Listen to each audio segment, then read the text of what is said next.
τη χαίρεσαι την καινούρια σου αγάπη, εναντί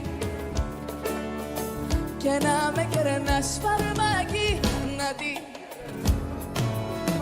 Όμως μακριά από μένα, γιατί αγάπη μου στα έχω ξανά υπομένα. Αν ποτέ σε δω αγκάλια με εκείνη κάπου, θα πω τρελαθώ και θα πιω μέχρι θανάτου. Κι αν ποτέ σε δω αγκάλια με εκείνη κάπου, θα πω τρελαθώ και θα πιω μέχρι θανάτου. Λοιπόν, να τη χαίρεσαι την καινούρια σου αγάπη, να τη χαίρεσαι και να με κερνάς φαρμάκι. Let's get ready to rumble!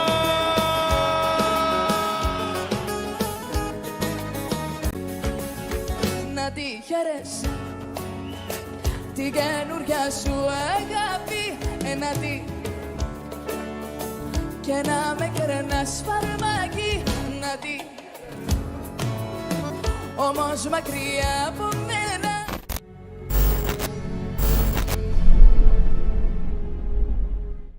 So why is Allah saying to him the following ayah? Stay away, ya Muhammad, from idols. You're supposed to be a follower of Jesus, and you're using words like that. Well, And it's you not my expect people to words. believe what you're saying. It's not my words. It's the words of Allah. Are you embarrassed of Allah?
Ladies and gentlemen, this is the moment that you all have been waiting for. It's time! You're listening to the live broadcast of your friendly neighbor, stream doctor, and Christian polemicist. The warrior for Christ, an enemy of Allah and his messenger.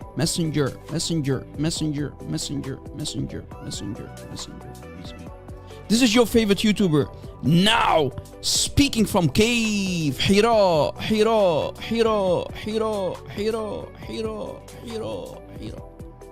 Rob Christian.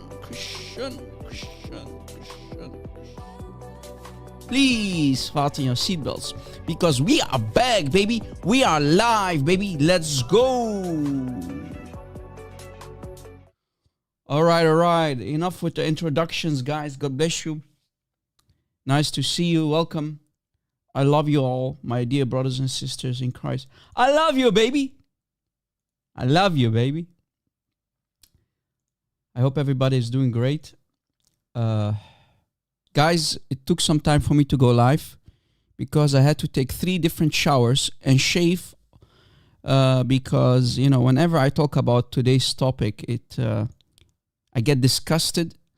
I feel filthy, dirty when I talk about this topic. As a father, I have to take 3 showers. I have 2 beautiful children, as you may know. So, yeah, I had to clean myself. Yeah, it is what it is.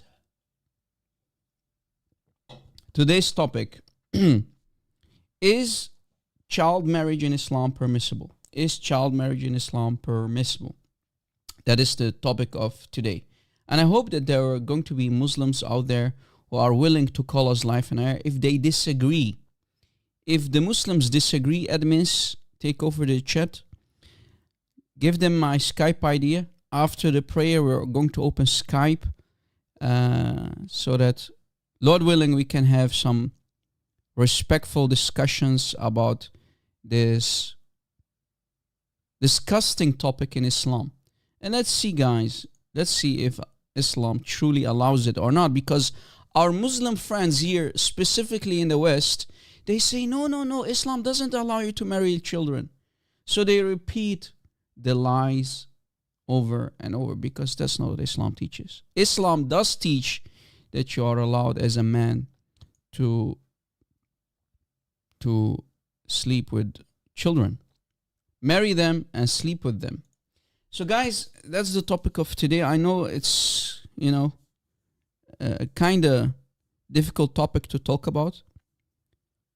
Many people, if you are a father, if you are a parent, you'll feel disturbed. Specifically if you have young children or even young children at all, knowing that that's what Islam teaches. You know what today's judges, what today's social norms are, right? What people immediately, if you know that there is a pedophile walking down the street, you'll walk like a mile around them, and specifically if children, you will try to avoid that whole area, right? You will avoid maybe 5 blocks, right? Walking around the 5 blocks just to, out of fear. Maybe this guy is going to take pictures of your children, right? Maybe, if you're not paying attention, a million thoughts going through your brains, right? Islam is the truth. Yeah, Islam is the truth from hell. Yeah, it's the truth that comes from hell. Guys, don't immediately silence people, guys. Please, don't immediately say. Let them talk. Let them say because everything they say will be used against them. Don't worry, guys. We have the truth. They don't. They claim to have the truth, but they don't. So, guys, let us pray first. Let us start with a prayer to bless this live stream, to ask the Lord to bless this live stream, and everybody here who is listening and watching as well. So pray with me, guys. باسم الاب والابن والروح القدس إله واحد آمين. بشيمابو وابرو وروح قاديشو حد الله شريرو آمين. Both in the Arabic and the Aramaic. And last but not least, in English we say, in the name of the Father, the Son, and the Holy Spirit, 3 persons, one God whom we worship, we pray. Thank you, Lord, for allowing us to do another live stream today with our wonderful team of admins and our beloved audience, supporters, and subscribers. Yes, Lord, bless this live stream. I beg you, bless this live stream, the internet connection, and everybody who's here listening and watching. Also keep our families, our loved ones, and children safe. Bless them and protect them, Father. O King of Kings, O Lord of Lords, O living God in the flesh, O Jesus Christ, I pray to you and beg you and ask you to cleanse all of us with your holy blood and fill us with your Holy Spirit. Please, Lord Christ. Yes, Lord.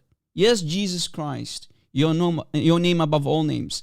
Please, Lord, I beg you to shine your holy light on all of us, including the Muslims, these truth-seeking Muslims out there who we care about because they are our brothers and sisters in humanity, who might be in need and are seeking for you because you claim to be the truth. Please, Lord, please, Jesus Christ, yes, Lord, open their eyes for the truth. Jesus Christ, draw these Muslims to your feet so they might know you, the real you, not the fake Isa, because we don't know who Isa is. We know you as Al-Masih, Yeshua Al-Masih, Jesus Christ. We don't know who Isa is. Isa is nothing but an antichrist version of you, created by Muhammad and his goons. Everything for your glory, O Son of God. You are the Father's heart. You are the love of the Spirit. Christ, I love you. I believe in you. I truly believe that you died for us, mankind, whom you love so much, and resurrected on the third day, conquering death, defeating Satan on the very cross. Fill me with your Holy Spirit. Bless my throat, O Lord, and loosen my tongue today, and guide me so I can speak the truth, nothing but the truth, without any error or any shame. And Lord, give us wisdom and courage to do whatever needs to be done. In your holy name, O Jesus Christ, we pray. Amen. Amen. Welcome everybody. Speaking from Cave, Hira. We are live, baby. We are back, baby. Let's go. All right. I'm hyped. I'm ready. That means you must be ready as well. All of you. I hope you're ready because I am born ready, baby. All right, guys. Let me open Skype. Hopefully, there are going to be Muslims out there who are willing to call us. I hope they have some knowledge, though.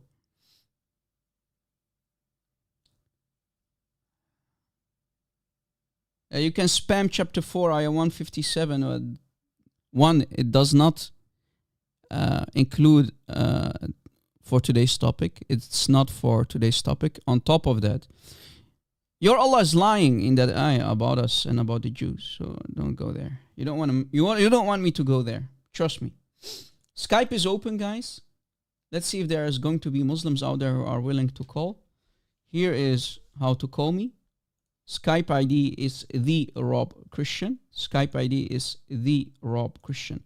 So if there is a Muslim out there who has some knowledge, you are free to call in live on air. Okay, you are free to call me live on air. So let's see if we can have some awesome conversations with some respect, because I don't believe that there are much respect to begin with in Islam. But let's see, maybe, if we're lucky, we might have a respectful conversation. This is today's topic. Child marriage in Islam is permissible or not? If you disagree, call me live on air, Muslims. If you disagree, you can call me on Skype. You can download the app for free on Skype, enter your email, and call me. Don't look for excuses. Don't say, Rob, I don't know how it works. If you can use a phone, you know how to download apps. Okay? If you have a smartphone and you're not in the cave of Hira like your prophet, and you know how to use a phone, you're watching, you can download Skype from the App Store, enter your email, your credentials, and call me. يلا يا أخوان. يلا يا أخوان. ضاع إسلامنا يا أخوان. Allah عليك يا Rob Christian. Stop lying about Islam, Rob Christian. Yeah. So easy to say that these days. Rob, you're lying, brother. Brother. Because this is what the Quran, it allows you to marry a child. Chapter 65, ayah 4. It allows you to marry a child. Allah himself in the Quran allows it. Chapter 65, ayah 4. And if you decide to divorce such a child, then such a child must wait 3 months. That's what the ayah says. If you disagree, call me. Yalla. Yalla ya akhwan. Guys, make sure to destroy the like button. I can't stream on TikTok today because my account is banned again. Yesterday, maybe you have seen my community post and I had to later to delete it. I said I'm going to go live on TikTok, and I went live on TikTok, and within an hour my account got banned for a week because Muslims, they will abuse the flagging system, the report system. So I got flagged, and the account was taken down for a week. So this is how Muslims try to silence you. They don't know how to silence you during debates. They don't know how to refute you, but they will try to abuse the algorithms against you. Why? Because that's how Islam works. The moment they know that you are speaking the truth about Islam as a kafir, as a Christian in this case, then they will try to silence you. Because ignorance is bliss in Islam. They don't want you as a Christian to show them what Islam truly is. They want the masses to be ignorant. Muslims are nothing but deaf, mute, and blind people. That's what they truly are, guys. I'm not kidding. They always say, سَمِعْنَا وَأَطَعْنَا. We heard. This is literally the foundation of Islam. We heard and we obeyed. We heard and we obeyed. That's it. They are not allowed to use their brains. And even scholars like Ibn Taymiyyah said, إِلِّي تَمَنْطَقْ فَقَدْ تَزَنْدَقْ. إِلِّي تَمَنْطَقْ فَقَدْ تَزَنْدَقْ. Meaning, if you have used logic, you have become a heretic. You're basically an apostate. Okay? The moment you use your human logic, you're out of Islam. Can you imagine? Rob, it doesn't say that, Rob. Really? Are you sure? Call me and let's see. Let's find out. Call me live on air right here, right now, and let's find out. Pedophilia in Islam, is it halal or not? Let's start. Maybe you've seen one of these video clips that popped from Mimi Hijab, the golden shower boy himself, who was always asking for golden showers. He said, even if she's only 5 years old, even if she's only 5 years old, according to the Quran, just the Quran, you're allowed to marry, you're allowed to be a pedophile, going by the Quran alone. That's what he said. I mean, look at this gorilla, man. Me strong. Me hijab. Yeah, caveman. Caveman. Emotional, damn it. Even if she's only 5 years old, well, clearly Allah must be God, man. Guys, Muslims try to convince us that Allah is God, allowing you to be a PDF file, as we use it as code on TikTok. It allows you to be a pedophile. Chapter 65, ayah 4, back to back with chapter 33. It allows you to be a nice little pedophile. Did you know that? Any Muslim? Before I show the reference, I want a Muslim to call me, man. Guys, destroy the like button, please. Tap it, destroy it. Use a siwak, because remember, there's nothing called miswak. Even the Arabic term, they don't know how to pronounce it correctly. So because siwak might sound difficult, they said it's miswak. There's nothing called miswak. There is nothing called miswak in the Arabic. Okay, it's siwak. Siwak, not miswak. Its correct term is siwak. Okay, siwak.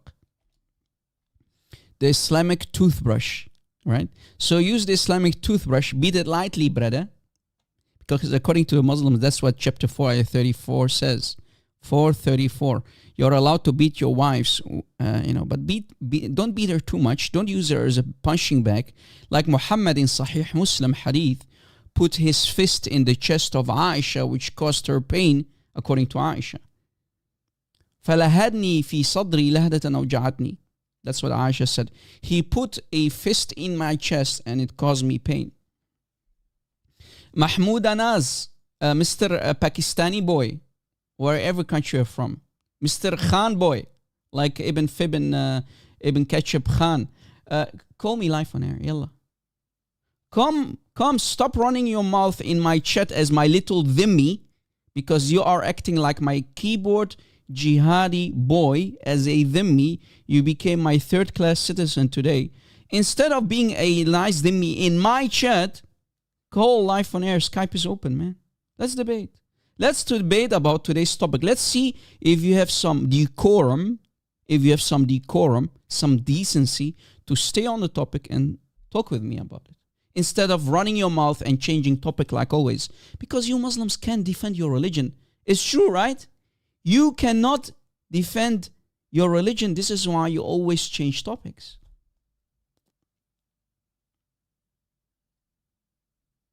Of course, we can show it from the books, guys. They are cowards. Of course, they are cowards. All right. If we go to the ayah, the infamous ayah, chapter 65, ayah 4, things will become interesting. 65, ayah 4. And for those of your women, pay attention, guys, all of you, focus, please. Focus. Admins, take control. No side topics from now on. 65, 4. And for those of your women who have no hope of menstruation, question. Let me give you a little spoiler. Let me give you a spoiler. There are three types of women. There are three types of women mentioned in this ayah. Okay? Mentioned in this ayah. Okay? What are the first types of Muslims? What is the first type? And for those of your women who have no hope of menstruation, what type of women could those women be? What type of women could these women be? Read it. It's on the screen, guys.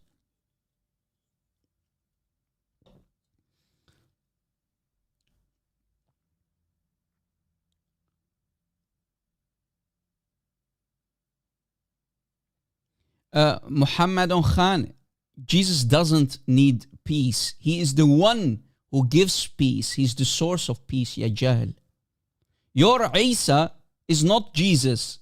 His name is Isa. It's not Yeshua al-Masih. So your prophet got it even wrong again. So why are you talking about Jesus? What has Jesus to do with my today's topic, man? The old women who reach menopause, exactly. Right? Menopause. The old women who cannot menstruate anymore because of their old age. Correctly. And if you divorce them, because that's what the surah is about. Talaq, guys, means, look, if we scroll up, at-talaq means divorce. You see? Divorce. So the chapter is about divorcing women. So the first type, as you see, are the old women. Because of their old age, they cannot menstruate anymore. So if you are in doubt for the waiting period for them, so if you divorce them, after sleeping with them, they have to wait 3 months just to make sure. Why 3 months? Waiting period. Just to make sure that they are not pregnant. Did you catch it? Just to make sure that they are not pregnant. That's number one type of woman mentioned in the ayah. And then it continues saying, and also for those who have not yet had menstruation. What is this second type of women, guys? What type of females is type 2? Type number 2. Who could these women be? Who could these women be? Tamara, yes, but I want you to be even more specific than that. Little children, what? Little children that are what? Prepubescent. Thank you, Chris. Prepubescent children. So if you marry, the ayah is very clear. If you marry, let's say, a 5 or 6 year old child, and she did not have her menstruation yet, and you consummate the marriage, you F the little child who is prepubescent. She did not reach the age of puberty. You consummate the marriage with her, and you decide to divorce her. Her waiting period is also 3 months as well. The little children who did not bleed yet. The little girls who did not bleed yet. Okay? Little girls who did not bleed yet. Prepubescent girls. That's type number 2. And type number 3 are the pregnant women. You see it? So we have 3 types of women described in the ayah. Little kids, old women, and pregnant women. Okay? Okay? Now, maybe you've noticed in your debates, if you are in the scene like me, they will say, well, the ayah is talking about women. It cannot be children. Get out of here, you donkey. And by the way, I'm not trying to insult the real animals, because the animals, the actual donkeys, are much smarter than those types of Muslims. So they are playing word games, semantics, whatever you want to call it in English. They play the game. Well, the ayah is talking about women, so that means it cannot talk about little children that are prepubescent, little girls that are prepubescent. That's what they try to do, guys. But hey, did you study the context? Do you know why the ayah even came down? Do you know why the ayah even came down? No, you don't. You don't, right? So guys, before I show you that it, type number 2 specifically, so this part, so maybe if you want to take a screenshot, this type here that is highlighted, that this is about the little young girls who did not bleed yet, who did not reach the age of menstruation yet. Here is another ayah to back it up. Look, guys, here is another ayah to back up my claim that it is about little prepubescent girls. Look, read with me, guys, and let me give you this ayah too as well, so you can see for yourself that it is about little children, okay? That you can F them too. Look, O people who believe, if you marry Muslim women and divorce them without having touched them, and pay attention to the word touch them, meaning you have F'd them, you have intercourse with them, so for you there is no waiting period for the women. You see? In other words, the women do not need to wait if you did not touch them. Let's say you get married and you're, for some reason, maybe, I don't know, if I can give you an example, your banana is not working. The banana is not functioning. The banana is not functioning, okay? The banana of the man is not functioning and you didn't have the chance to F her, or maybe she's sick or whatever. I'm just giving you an example. Right? And you did not touch the woman, then there is no waiting period. In other words, guys, if we go back to the infamous ayah, this is talking about you get married to a little baby girl who did not bleed yet. You consummate the marriage, you have intercourse with her, and then for some reason you decide to divorce her. She will have to wait 3 months because you have touched her. Unlike the untouched women, they don't need to wait. So it's all about the divorce,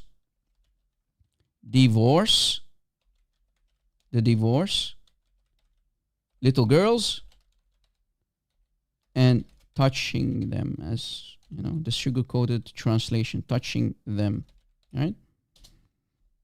That's what it's all about. So you see, the Quran allows you back to back, 33 ayah 49 and 65 ayah 4, back to back, it allows you to marry, sleep, divorce the baby little girls who did not bleed yet. Any Muslim? You see, guys, how easy it is to destroy their lives? Do you see? Now let me prove that this is truly about little children who did not bleed yet. If we go to the tafsir, not the tafsir of Rob Christian, the tafsir of Ibn Kathir. Here is the link. You can read it in your free time as well, so you can see it with your own eyes. Okay? Chapter 65, ayah 4. Ibn Kathir, the giant Sunni commentator, Ibn Kathir ad-Dimashqi. Okay? Okay. This is the ayah about divorcing the 3 types of women.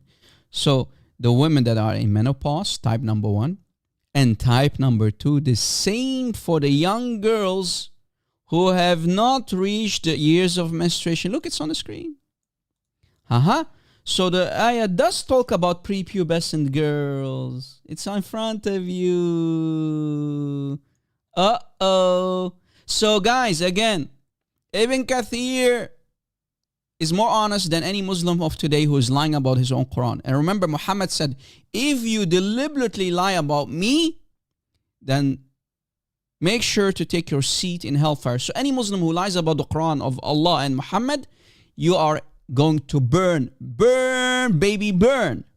Burn, baby, burn. So make sure to not lie about Allah and His Quran. Emotional damage.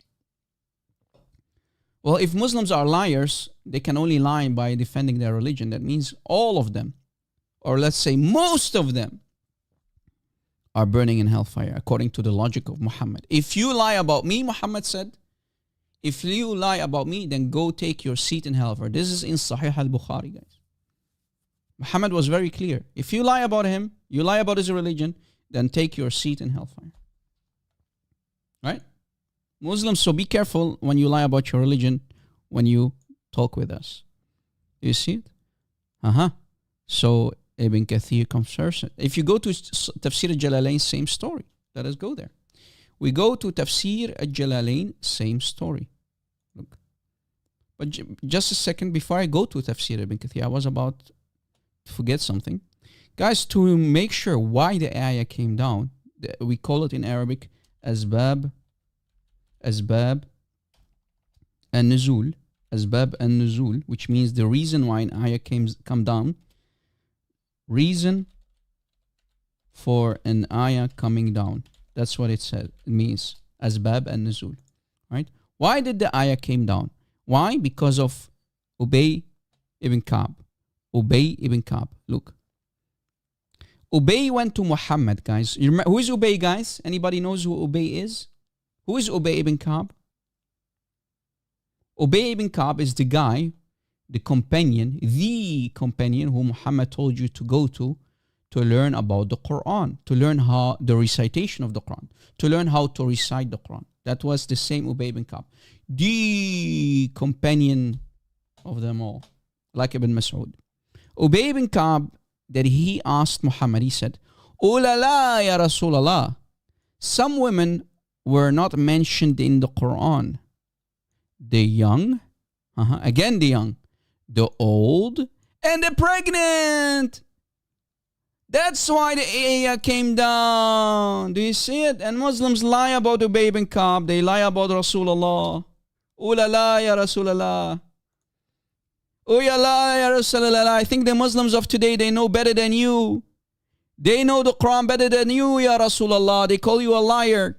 So again, in Sahih al-Bukhari, Muhammad said, any Muslim who lies about me, then let him take a seat in hellfire. So Muslims, I like it when you call your prophet a liar. You are making my job much easier, because if, listen carefully, and if there is going to be someone who is going to throw Muhammad, Qutham, the Rasulullah, under the bus, it would be me, not you, Muslims. You are doing my job for me. I did not ask you to throw your own prophet under the bus. You are doing my job for me. Why?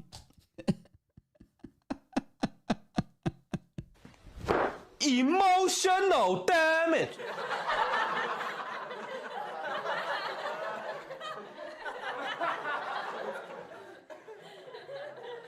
Do you see why the ayah came down? The reason why this ayah came down, because the question of Ubay towards Muhammad. Ubay ibn Ka'b said, so he asked Muhammad, Qutham, some women were not mentioned in the Quran, Ya Rasulallah. The little baby girls, the young, who did not reach the age of puberty, the old women, and the pregnant women. Do you see, guys? When we say something, we have studied. We are Christians, guys. We are not allowed to lie. We are not even allowed to lie about Islam. So we did study their religion before we open live streams like this to teach you about what Islam truly is. Not this sugar-coated version of Islam that they try to deceive you with here in the West. Without lies, guys, Islam dies. Without lies, Islam would have died a long time ago. So any Muslim who says that Islam does not allow pedophilia, child marriage, he's lying about his prophet. He just called his prophet a liar. And Muhammad said, if you lie about me deliberately, then take your seat in hellfire. Here is more. So guys, 65, 33, 49, back to back with the tafsir of Ibn Kathir, as you see. All right. Back to back with the tafsir, right? If we go to Tafsir al-Jalalain, you'll see that multiple scholars agree. There is not one scholar who will deny that this ayah is about the little baby girls as well, right? Tafsir al-Jalalain, same. Look, Jalalain. Imam al-Suyuti and his student, the other Jalal. Why is it called the Jalalain, guys? Because you have Jalal, the student, and Jalal, the teacher, right? The student and the teacher. Jalalain means the two Jalals. Jalalain, hence a Jalalain. Okay. 65-4. Again, look, explaining again who these are.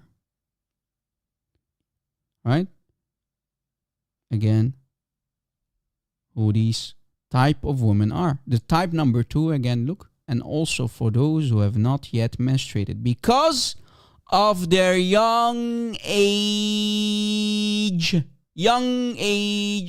prepubescent girls. So Jalaluddin al-Suyuti and his student agree with Ibn Kathir. Right? And here is more. Here is more. Guys, are you all focused to learn how to destroy the Muslims in debates regarding this very damaging topic? Is there any Muslim before we continue? Let me show you some scholarly work. Scholars explaining to you what you can do and what you are not allowed to do. What you can do and what you cannot do. All right?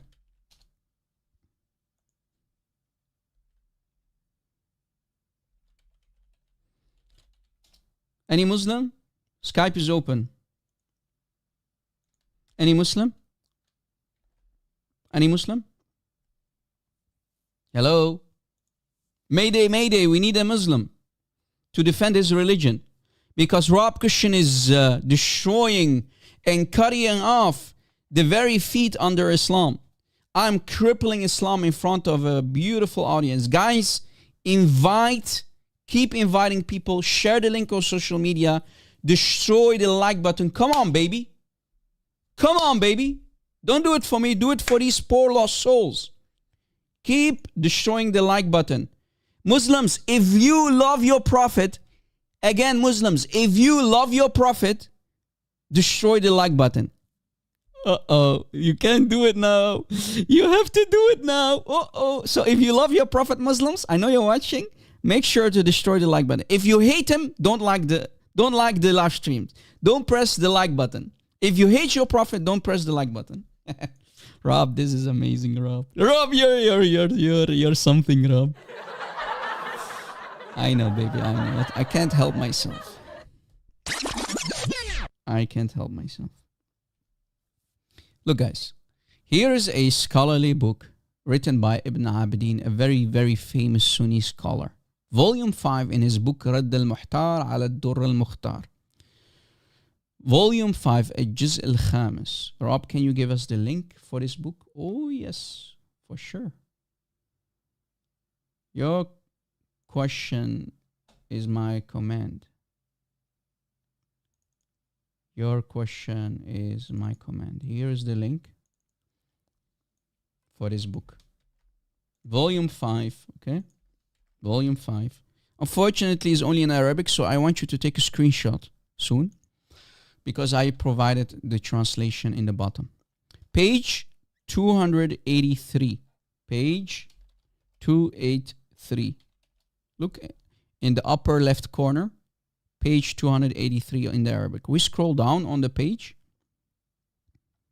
We scroll down, we find this. Now, I want you now to take a screenshot, guys. I want you now to take a screenshot because you have the translation that the Muslims will never provide. Look what it says. فَإِنَّ السَّمِينَ الضَّخْمَ تَحْتَمِلْ الْإِجْمَاعِ وَلَوْ صَغِيرَةَ السِّنِّ. That's what the Arabic says. Translation by Rob Christian. The fat, chubby little girl can handle sexual intercourse much better even if she's too young of age. Meaning, if you're a skinny girl, this is the logic of Islam, the logic of scholars. If you have a skinny little chubby prepubescent girl, the penis will not fit in her vagina easier than a chubby one. So make sure to make your babies fat again.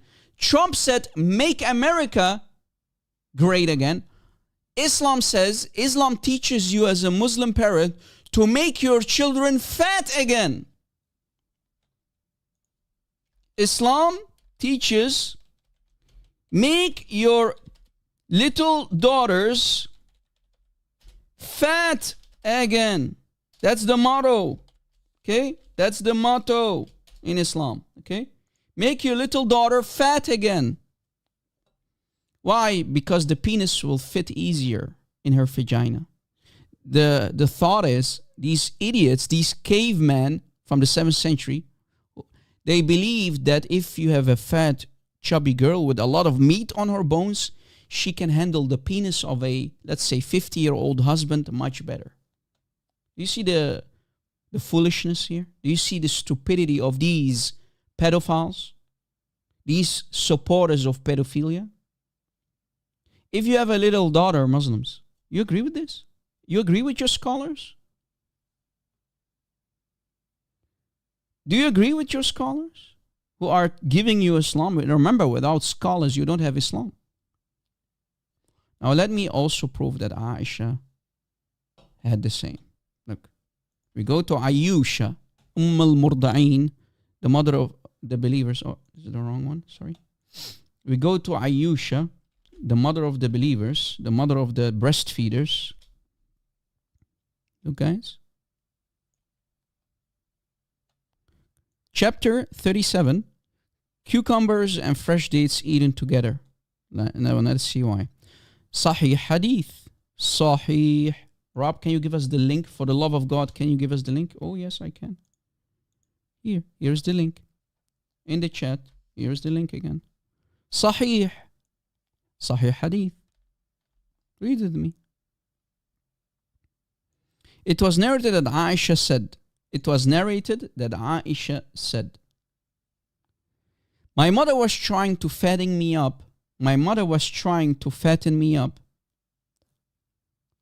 When she wanted to send me to Muhammad. So guys, the mother of Aisha was making Aisha fat, making her chubby, so that Muhammad can put his 1-inch penis inside the vagina of Aisha. So this is the logic of these cavemen, these savages, these pedophiles. So by the logic is, the wisdom is, that if you make your little baby girl who did not bleed yet, remember Aisha did not reach the age of puberty. And I challenge any Muslim to come up and say, Rob, you're lying. Challenge to any Muslim with the big or small beard to come up and prove to me that Aisha did reach the age of puberty when Muhammad had intercourse with her at the age of 9. Did Aisha reach the age of puberty at the age of 9? That's the question. Maybe a Muslim can come up and answer me that question. Sunan ibn Majah 3327. Hadith is sahih, as I showed you. My mother was trying to fatten me up. Aisha says, when she wanted to send me to Muhammad to be effed, when she got married, but nothing worked until I ate cucumbers with dates. So her mother was feeding her a lot of cucumbers with dates. Then I grew plump, so Aisha became fat, like the best kind of fat. So Aisha, guys, Aisha was so fat that she was hit by a parked car.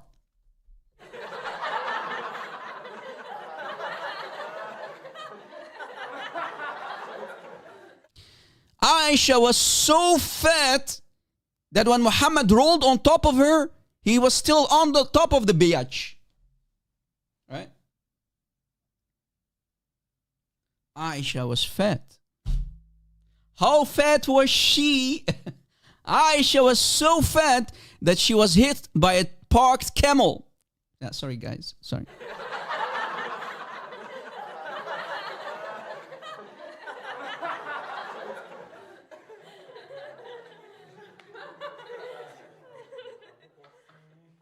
Did you catch it?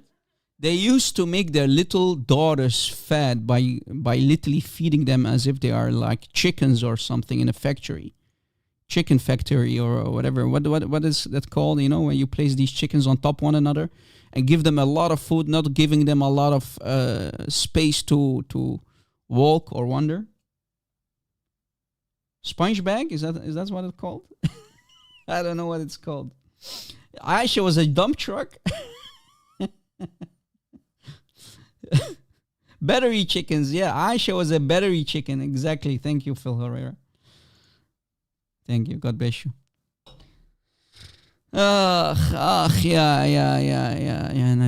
يا نبي الله.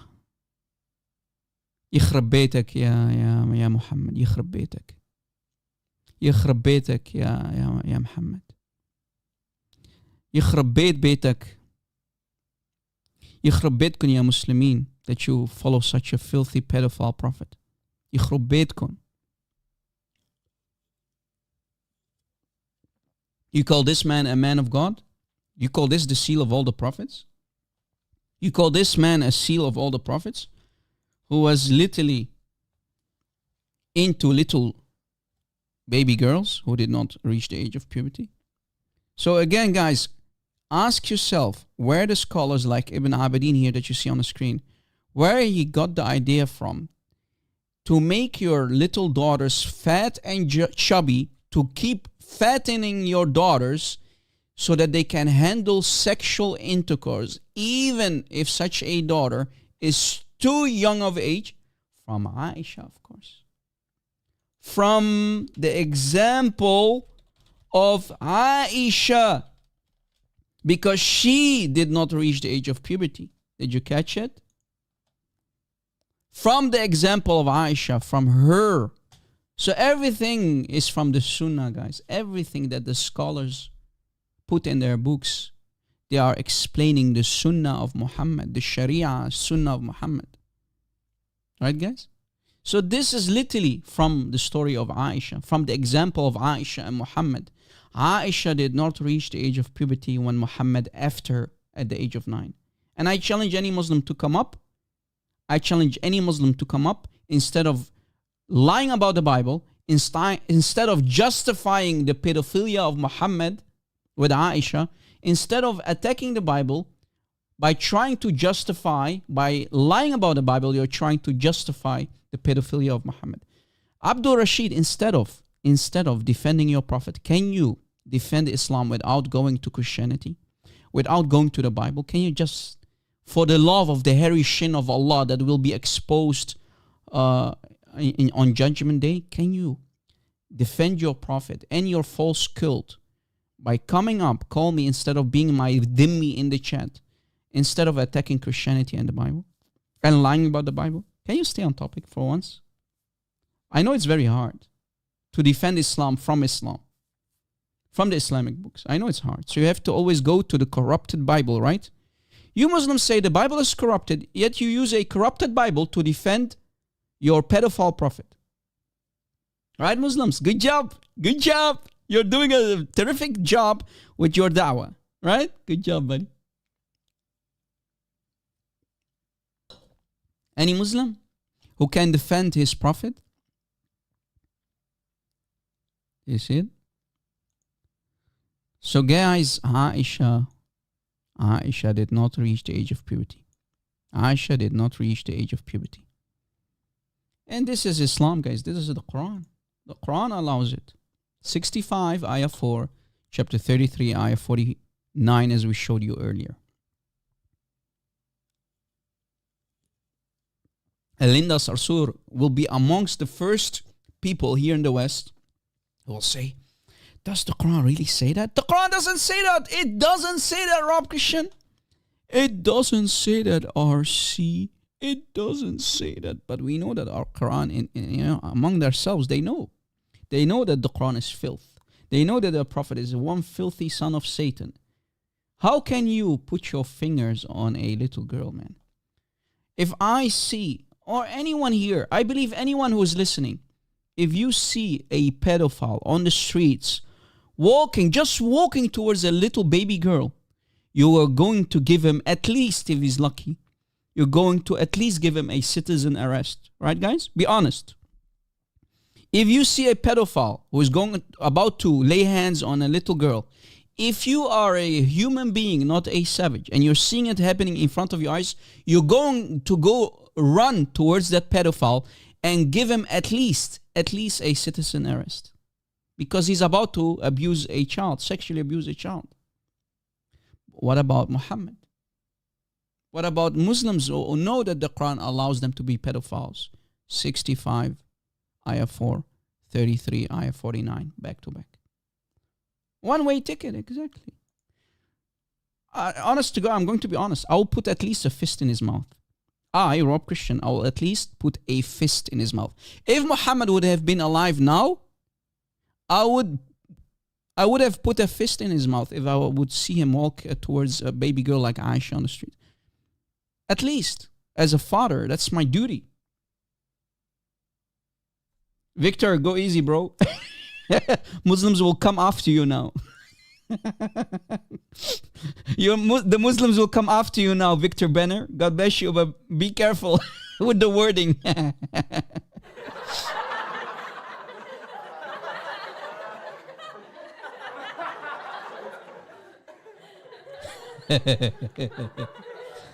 We love you, Victor. Don't worry. The Bible is very clear, right? Don't fear anybody who might hurt the flesh. Fear the one who might hurt your soul. Right? Keyboard jihadis. Exactly, that's what Muslims have become. Where are the Muslims to defend the honor of their Prophet?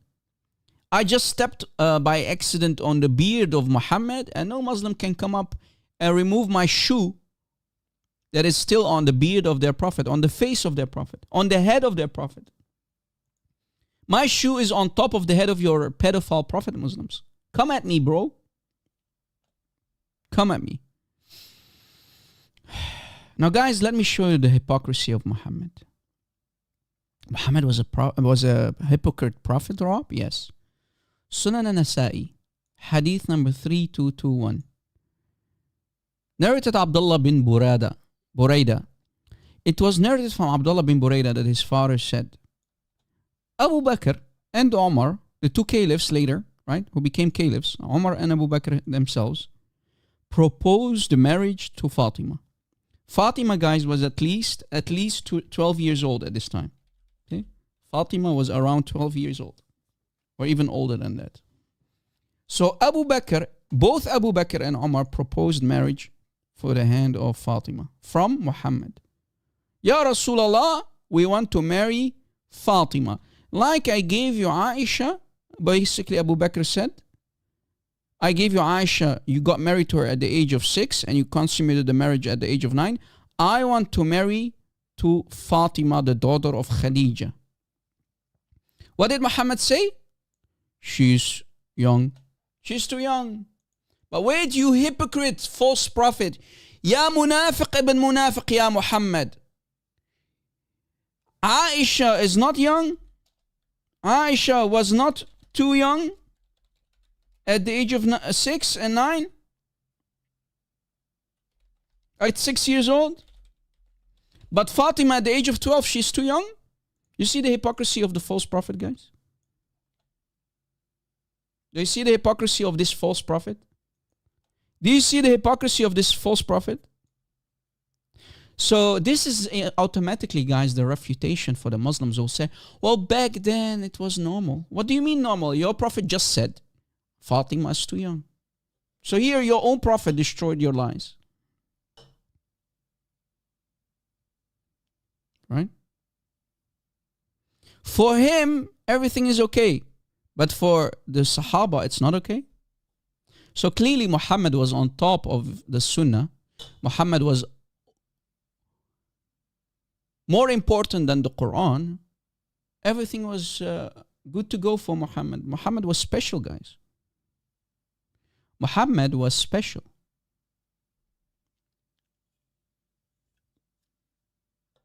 Muhammad was special. Why Fatima, the daughter of Muhammad and Khadija, she's too young, but Aisha wasn't too young? Any Muslim can answer that. Is that because your prophet was a hypocrite scumbag? Is that because your prophet was a hypocrite scumbag?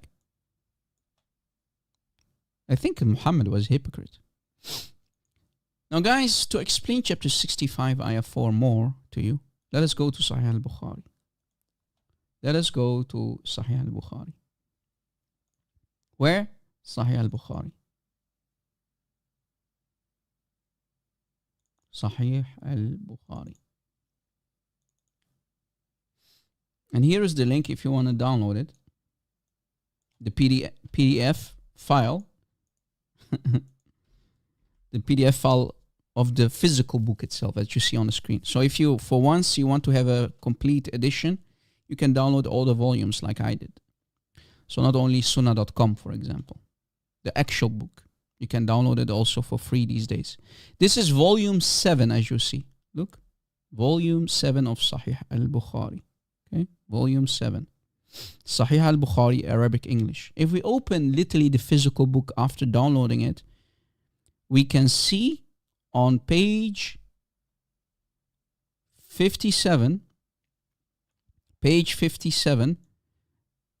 chapter giving one's young children in marriage is what?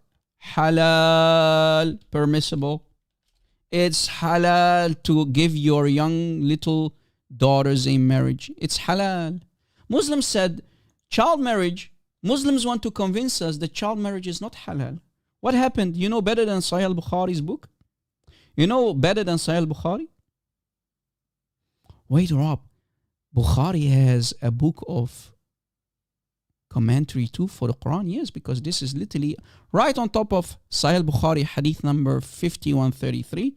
Right on top of it, on top of the hadith 5133, literally the Quran is being explained. Look, 65 ayah 4. It's very clear, right? Look. You see it? Right on top of the hadith, we see the following, the Quran being explained. By virtue of Allah's words, Ta'ala, and for those who have no monthly courses, i.e. they are still immature, chapter 65, ayah 4, do you see it? And the iddah, the waiting period, guys. Iddah means the waiting period. If you divorce a girl, she must wait to get remarried again to another pedophile like Muhammad. The waiting period, right? The waiting period of 3 months before she can remarry, just to make sure that she is not pregnant from the previous husband who divorced her.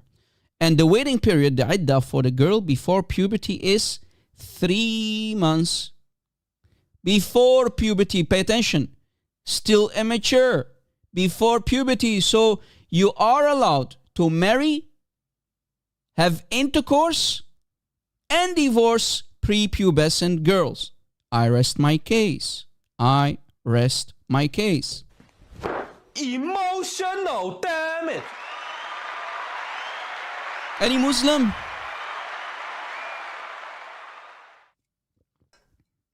Do you have any Muslim customer who has the courage and the knowledge to come up? You retard. Rebecca was not married at 3. Stop lying. Stop with this dawah script. Your dawah script is outdated. Download some new software updates for your dawah script, man. Stop lying about Rebecca, man. Have some decency and stop lying about Rebecca. Stop lying. Shame on you. Shame on you that you follow a prophet who married a 6-year-old girl. Shame on you that you follow such a pedophile prophet. First of all, Isaac was not a prophet. That's number 1. Number 2, the Bible calls her a young woman. The Bible, in the book of Genesis, calls Rebecca a young woman. She's clearly not 3. A 3-year-old is not a young woman. Hey, but wait, Rob, maybe in Islam, a 3-year-old is a young woman. I got it. Emotional, damn it! But the Bible speaks of a young woman. She's beautiful, that even people are lowering their gaze by looking at her. She's very beautiful. You don't call a little baby girl beautiful. You use that term for older ladies or maybe young women. So she's a young woman who is beautiful. And if you go to the commentary by Rabbi Rashi, he says that the waiting period was 3 months. The waiting period of Isaac, he waited 3 years. I know that your prophet was illiterate, Muslims, but are you trying to say that you are illiterate like your prophet? Are you Muslims illiterate? Don't you know how to read and understand what you read? Iqra, iqra, iqra. My Muslim friends, iqra, iqra, iqra. Why are you such retards? And a 3-year-old can speak fluently? Exactly. And a 3-year-old can feed a bunch of camels? feed or give a herd of camels, adult camels, gallons and gallons and gallons of water? Maybe in the Muslim world, 3-year-olds are like Arnold Schwarzenegger and Sylvester Stallone combined. Maybe Rebecca was juicing up some steroids. Only in Islam. What can we do, guys? This is the problem, Sister Ewa. Exactly. They don't know how to read. They are illiterate like their prophet. They want to prove over and over that they are truly illiterate like their prophet. Because if you follow an illiterate prophet, eventually your brains will start to die, because Islam is a cancerous brain-eating bacteria, a cancerous disease. So eventually you will lose the last remaining brain cells which you have. So I understand that though. We need to give the Muslims some slack here. Their brain cells are fried completely. So again, the Muslim little girls are still immature, according to chapter 65, ayah 4. You are allowed to sleep with little immature girls, marrying them, sleep with them, and then if you decide to divorce them, they have to wait 3 months. Iddah for the girl before puberty is 3 months. The Arabic agrees. Look on the right. Right on top of hadith number 5133, Bukhari 5133. لقول الله تعالى واللائي لم يحضن. Surah Al-Talaq, chapter 65, ayah 4.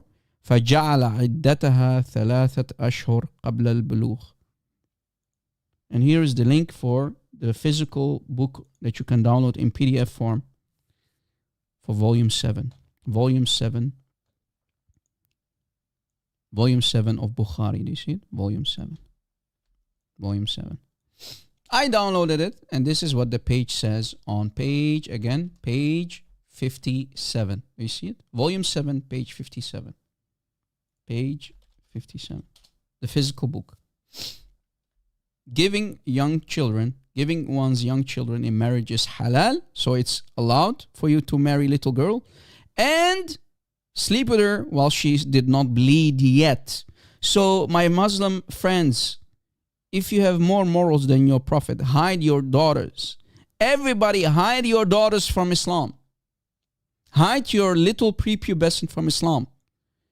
Because Islam is a pedophile cult. That's what it is. Any Muslim? No, falafels are good. Don't blame falafel. I mean, falafel is good food, man. Blame the camel urine. Camel urine, the teaching of Islam, the Sunnah of Muhammad. That's the problem. They drink too much camel urine and Zamzam water. Don't forget about the Zamzam water. That is highly polluted.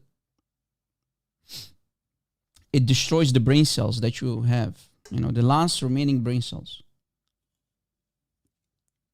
So what do? Instead of defending Islam, they try to justify the pedophilia in Islam.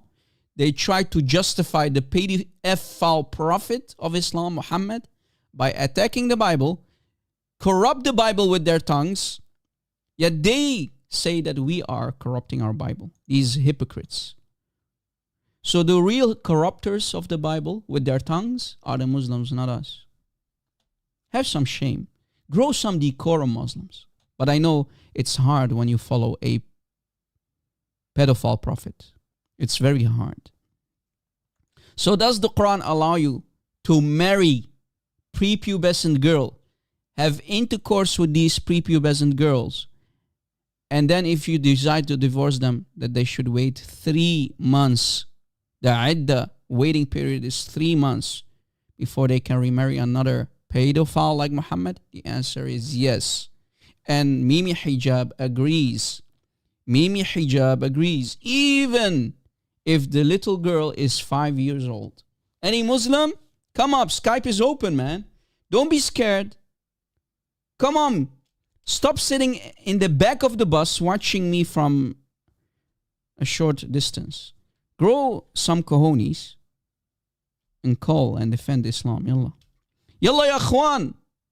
Allah alaik ya Arab Christians. Stop lying about Islam. Yeah, we know he's lying. You enemy of Islam. Allah alaik. La'natullah alayk ya Arab Christian. That's what they always say, right? May Allah curse you, Arab Christian, for telling the truth about their religion, because without lies, Islam dies. We know that you are lying, but we can't. We can't be lying. We Christians, we are not allowed to lie. We are not allowed to lie. And since my Bible commands me to expose evil cults, then I have to do what my Bible teaches me to do. The book of Ephesians, chapter 5, verse 11, is very clear. Expose. That's what my Bible teaches me to do. So Christians, I'm talking to political correct Christians who are listening. Grow some cojones and practice what the Bible commands you to do. Stop being political correct, you even jellyfishes. That's what I call Christians who don't have a backbone, who cannot expose this evil cult of Satan that has polluted the minds of our youth. Exactly, Phil. You know why, Phil? Because you're a real man. You're a real man, that's why.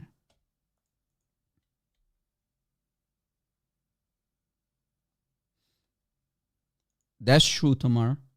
Muslims, when they pray 5 times a day, when they pray their 5 daily prayers, they are cursing the Jews and the Christians. That's true. Now, guys, let us continue. So the Quran allows you to marry little girls and F them. Not only marry, but also have intercourse with them. Poor little Muslim girls, man. Poor little Muslim girls. Before I move to the next topic, because I said I'm going to prove that Aisha did not reach the age of puberty. She did not bleed when Muhammad consummated the marriage with her. Before I show you that, I want to play a video clip, and I want you to think about what Islam truly teaches and what Islam does not teach. Right? Listen to this, guys, and try not to spit on Allah, Muhammad, and Islam. Watch how Muslims apply the evil teaching and tradition of their false prophet Muhammad in 2024. Then try to convince me that Islam is not from Satan. لأن ما بدي أتزوج. استنى أهلي جبروني أتزوج.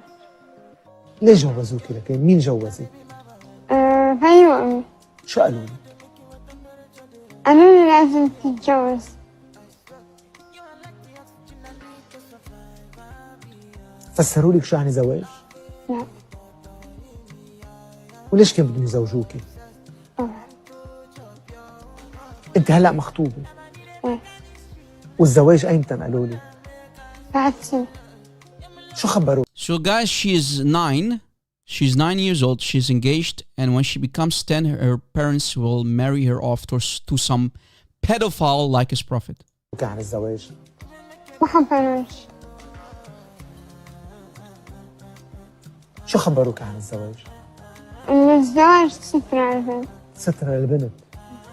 Protection. رح أسألك سؤال. So guys, the idea for parents, the idea of Muslim parents is they marry their little daughters off who did not even reach the age of puberty yet. And this girl, you'll see that she did not bleed yet. She will admit it.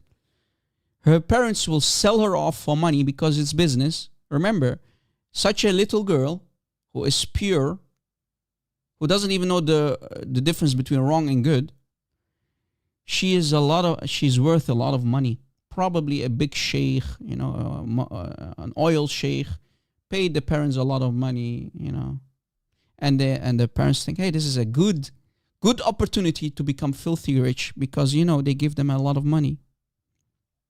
They are literally selling off their daughters, and they marry them under Sunnah of Muhammad, Sunnatullah wa Rasulu, as they call it, the Sunnah of Allah and His Prophet. So this is Islam 101. Look, protection as protection.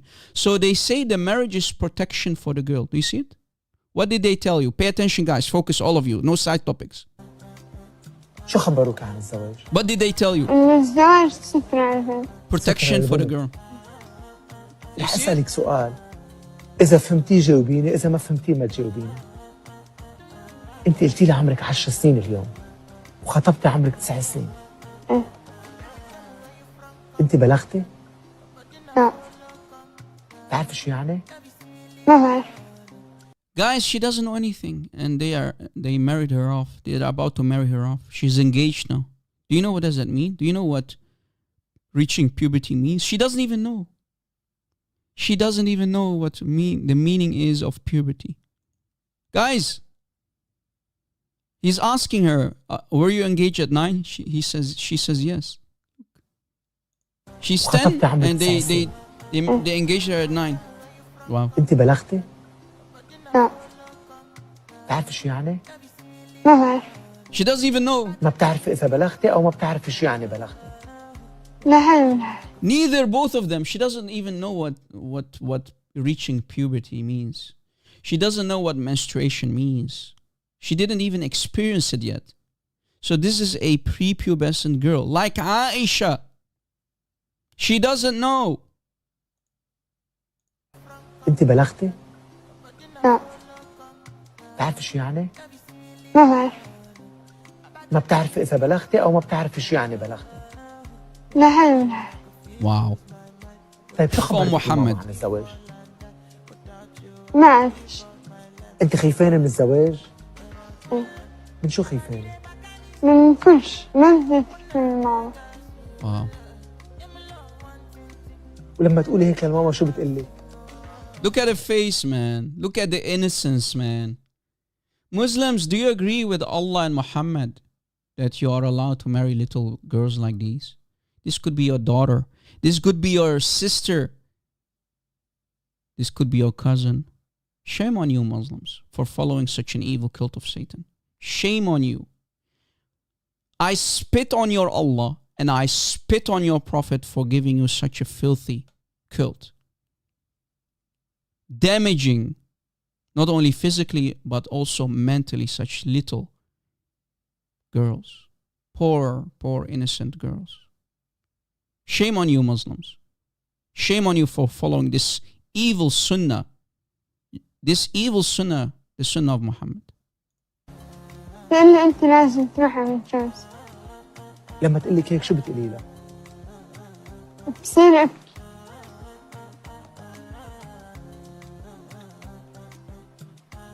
شو اللي بخوفك أكثر شيء بالزواج؟ خاف إذا ما طبخت الرأس. Do you see it? I'm afraid if I don't let him, meaning if he F's me, he'll beat me. If she doesn't like to be touched, the husband will beat her. Beating that we can find in chapter 4, ayah 34. Abu, why did you hang up, Abu? Why did you hang up, Abu? I was about to take the call. I didn't finish my sentence yet. Let's see what his donkey is. Ali Abu. يلا يا علي.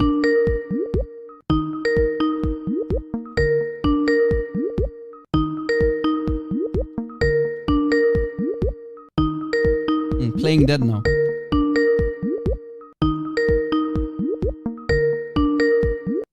Yalla, go play somewhere else.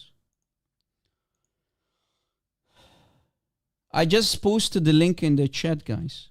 I posted the link in the chat. This is a Lebanese TV show, guys. A very moderate Muslim. They are Muslims, of course. Big chance that they are all Muslims. And this is a Muslim girl.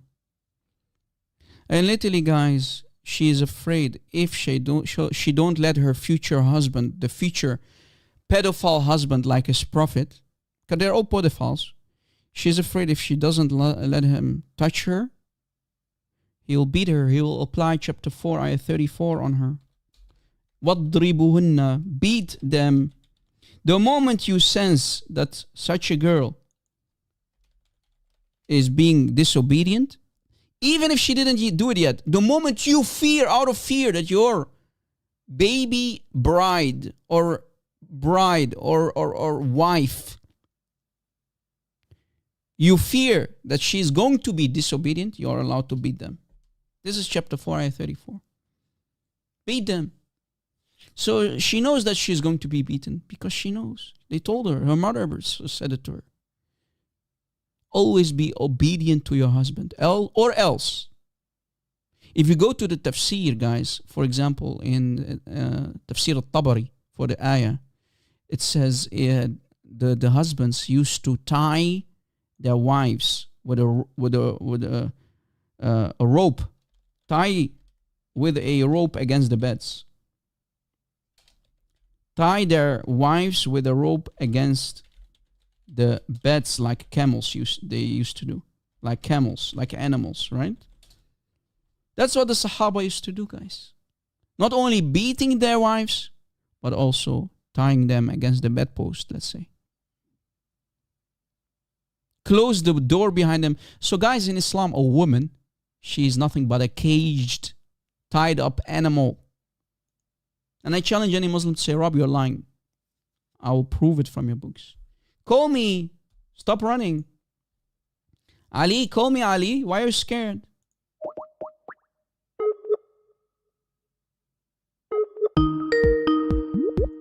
Yalla, pick up. Coward.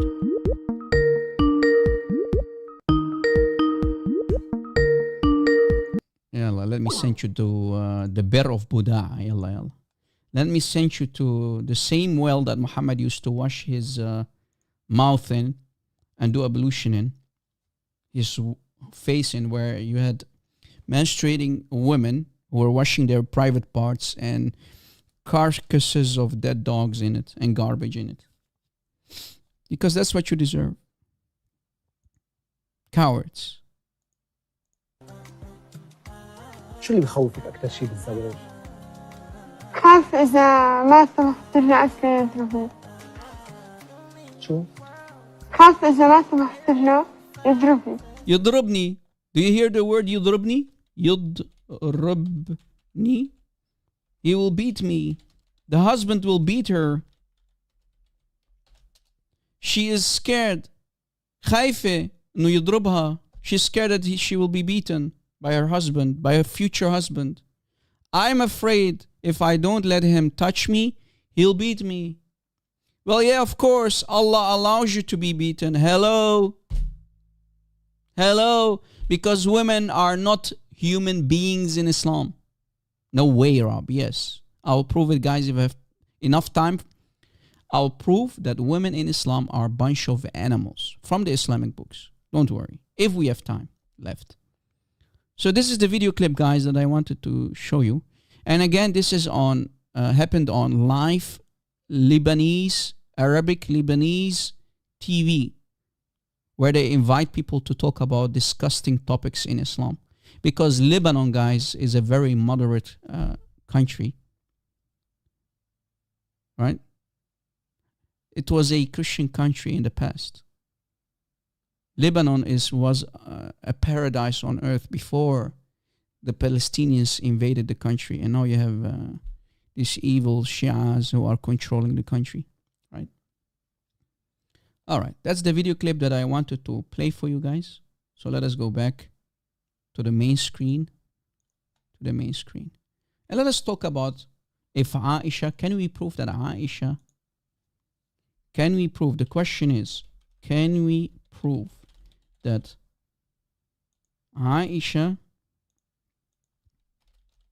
did not reach the age of puberty when Momo effed her at 9 years old? Guys, as you noticed, I'm having a very terrible habit, but I developed this habit long time ago when we used to sit on Paul Talk. I type sometimes when I speak, I type things. I can't get rid of it, but maybe it's good for, sometimes it's beneficial so that people are focused and they are understanding what I'm saying. I don't know. Pray for my shortcomings, guys. If you think it's irritating, pray for my shortcomings because I'm far from perfect. So the question is, can we prove that Aisha did not reach the age of puberty when Muhammad had intercourse with her at 9 years old? Can we prove it? Yes or no? Can we prove that Aisha reached her age of puberty much later years and years later. If we can prove it, that means Muhammad is nothing but a pedophile and Aisha was a prepubescent girl, which makes it even more worse for our Muslim friends.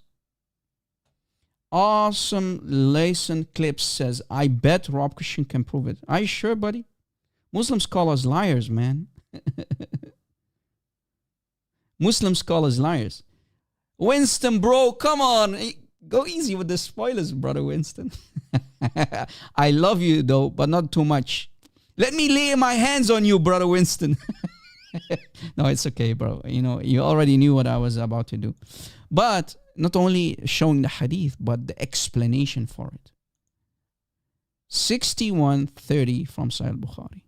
Let me give you the link. Yeah, Winston. God bless you, brother. It's okay. Narrated Aisha. Guys, focus. Here's the link of the hadith. Of course, Sahih Bukhari. Which hadith can we go to better than Sahih Bukhari, right? Which is the best book immediately after the Quran, the most authentic book after the Quran in Sunni Islam, right? Narrated Aisha. Guys, everybody focus. Give me a 1 so that I know that you're focused. Else, I'll quit the live stream right here, right now. If I see enough ones, then I know that everybody is focused because we are about to uncover a hidden secret that not many people know. Why?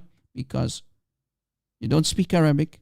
You don't know the Arabic books that are not translated, which we do have in our possession, and we can expose everything from the original Arabic books. Okay? Sahih Bukhari 6130. Narrated Aisha. Thank you guys for the confirmation. Everybody's listening. Thank you. I appreciate it, brothers and sisters. Right? I appreciate it. Narrated Aisha. Who is talking? Aisha. I used to play with the dolls in the presence of Muhammad. And my girlfriend also used to play with me. So guys, Aisha is playing with dolls. And she's playing with her little girlfriends. In the presence of Muhammad. Do you see it? When Muhammad used to enter my dwelling place, they used to hide themselves. Now the question is, why oh why did Muhammad allow Aisha to play with dolls? Why oh why did Muhammad allow Aisha to play with dolls? Keep that in the back of your mind, guys. Why oh why did Muhammad allow Aisha to play with dolls? Okay? And you'll get the answer soon. Keep it in the back of your mind, guys, this question on the screen. Okay? Why oh why did Muhammad allow Aisha to play with dolls? Because remember, images are forbidden in Islam. It's shirk to have images or statues inside your house. It's associating partners with Allah, which is the unforgivable sin in Islam. Allah won't forgive you. Okay? So, but the Prophet would call to them to join and play with me. So the little girls, Muhammad used to allow the little girls, including Aisha, his baby bride, to play with her dolls and her little girlfriends. Okay? And here between brackets, guys, we have the explanation in Fath al-Bari, which we will soon go to as well to give you some hidden gems that I'm about to share with you. Between brackets is the explanation. Okay? The playing with dolls and similar images is forbidden. Do you see it, guys? It's forbidden to play with dolls. Why? Because it is considered to be shirk. And shirk is the unforgivable sin in Islam. But it was allowed for Aisha at that time, as she was a little baby prepubescent girl, not yet reached the age of puberty. Do you see it? She was a little Aisha when Muhammad married her, and after she did not reach the age of puberty. Any Muslim who agrees with this? This is the part that is very crucial in this hadith. Very, very crucial. Guys, are you all still following? Now pretend to be following. Pretend to be following. Guys, don't mute Niall if he can stay on the topic. Niall, I promise you, and my admins, I'm talking to admins, don't mute him if he can't. If he goes to the Bible, mute him. If he can stay on the topic, then allow him to speak, guys. It's okay. Okay? We don't like to mute anybody. If you know me, I don't like to silence anybody. That's not my style. Let them talk, guys. Please, admins. But if he changes topic and he attacks the Bible like a coward, send him to Bir Buda. Send him to that well where you have the dogs, the carcasses of dogs, and menstruated blood and garbage in it. Okay? Because he deserves it. You can even put him on timeout for 5 minutes or something. So stay focused. Aisha was a little girl who did not reach the age of puberty. This is the explanation of Ibn Hajar. Let me tell you who this guy is. Ibn Hajar, the Amir for the explanation. The Amir for the explanation. The scholar for explaining Sahih al-Bukhari. That's who Ibn Hajar is in Fath al-Bari. Okay? Nobody would even come close to him when he explains the collection of Imam Bukhari, which is Sahih al-Bukhari. The book, the commentary for Sahih al-Bukhari. Guys, are you still following? No, not Sunan ibn Hajar. It's Fath al-Bari. That's the name of the book. Guys, please, focus. The name of the book is Fath al-Bari by Ibn Hajar. By Ibn Hajar al-Asqalani. Okay? Short for Ibn Hajar. That's the book. Okay, guys? Focus. Okay. Now let us go there to make it even more worse. I found, a couple months ago actually, I found the missing piece. Can we prove that Aisha did not reach the age of puberty when Muhammad after? Yes, we can. Yes, we will. Watch. Fath al-Bari, volume 10. Here is the hidden gem. Here is the answer from Fath al-Bari. Fath al-Bari. Okay, guys, are you ready? Are you ready, baby? Rob, can you give us the link? Yes, I can. Here is Fath al-Bari. Fath al-Bari, and we're going to go to page 543 and 544. Okay, 543 and 544. That's the download link for the book that you see on the screen. Okay, all right. Fath al-Bari. First, let us go to page 543, and you see that's the same hadith that I showed you on sunnah.com. You see it? 543, page 543. Hadith of Bukhari 6130. This is the same, 6130. Do you see it? 6130. So for the explanation for this hadith that you see on the screen, the explanation, the commentary of it. In Fath al-Bari, volume 10, by Ibn Hajar for the hadith. Right? So here it starts, and he's mentioning the hadith, and then he's going to explain. On the second page, we're still talking about the same hadith. And the essential part is on the second page. Page 544, same book. It's talking again about Aisha playing with her dolls. Aisha playing with her dolls. And she even calls them her daughters. Aisha calls her dolls my daughters. You see it? What kind of woman, because Muslims want to tell us that Aisha, when she was 9, she was basically a woman. What kind of woman says or calls her dolls my daughters? Dolls, multiple. Okay. She calls her dolls with an S, Rob. Okay, sorry, man. What kind of woman calls her dolls that she's allowed to be played with my daughters? She calls them banati, my daughters. Banati. Okay. Banati. Right? Banati. And even Muhammad asked her, guys. Even Muhammad asked her, what are these?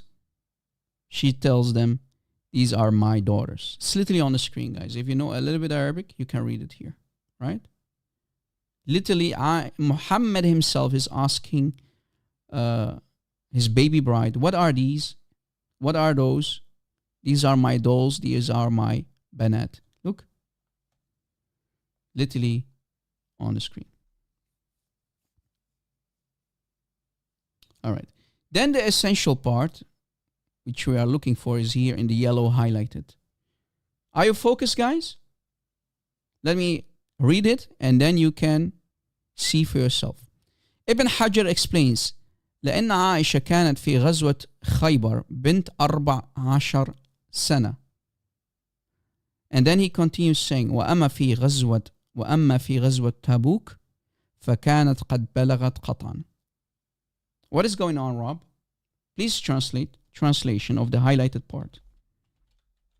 It says, Ibn Hajar himself explains the hadith, and he says that Aisha was 14 years old during the battle of Khaybar. Where's Khaybar, guys?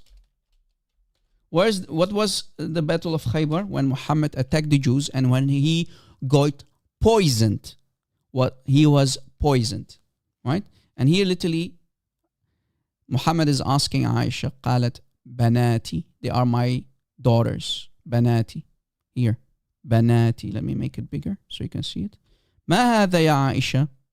قالت بناتي. Here, بناتي, my daughters. Okay, so she calls her dolls that she's playing with her daughters, my daughters. Aisha, again, translation. Aisha was 14 years old, pay attention, during the conquest of Khaybar, when Muhammad attacked the Jews. Okay? When Muhammad attacked the Jews. And then the last but not least, the final part says, وَأَمَا فِي غَزْوَةِ تَابُوكَ فَكَانَتْ قَدْ بَلَغَتْ قَطْعًا. What does that mean, Rob, the final part? Guys, are you focused? The final part says, so Ibn Hajar explains, but in the battle of Tabuk, which happened 2 years later after Khaybar, but in the battle of Tabuk, which happened 2 years after the conquest of Khaybar, Aisha did reach the age of puberty. Let it sink in, guys. Let it sink in. So what does that mean, guys? It means that Aisha reached the age of puberty much late, at the age of 16. Aisha reached the age of puberty at the age of 16. Did you catch it? Ibn Hajar explains that Aisha was 14 years old during the conquest of Khaybar, when he attacked the Jews and he got poisoned there. But 2 years later, at the conquest of Tabuk, when he attacked the Romans, we're talking about when he attacked the Romans, when he sent his adopted son Zayd, that Zayd, his adopted son, to attack the Romans, and Zayd was butchered together with the army. Anyway, 2 years later, Aisha did reach the age of puberty for sure. That's what it says. So, in other words, when Muhammad effed Aisha at the age of 9,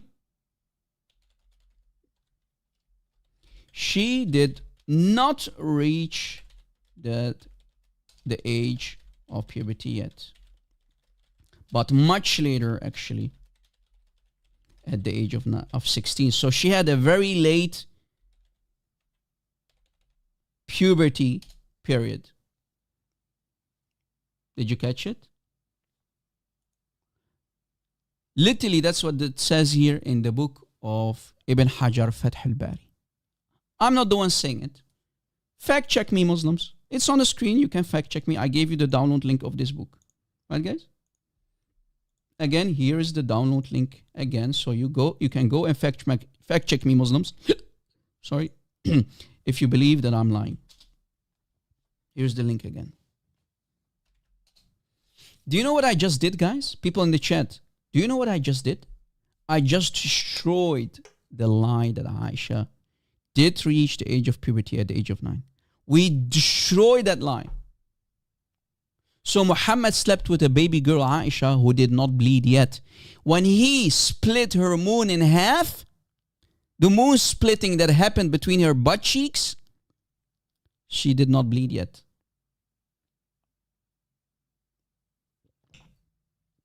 Do you see it?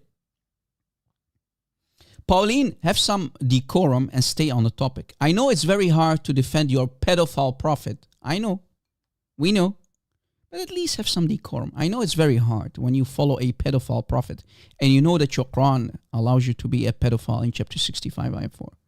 Have some decorum, man. Or if you can grow some balls, call me live on air. But I think you are not a man. You're a little girl. You became my dhimmi. Send him to Birbida'a, guys. If you have such a retard, send them to Birbida'a because that's what they deserve.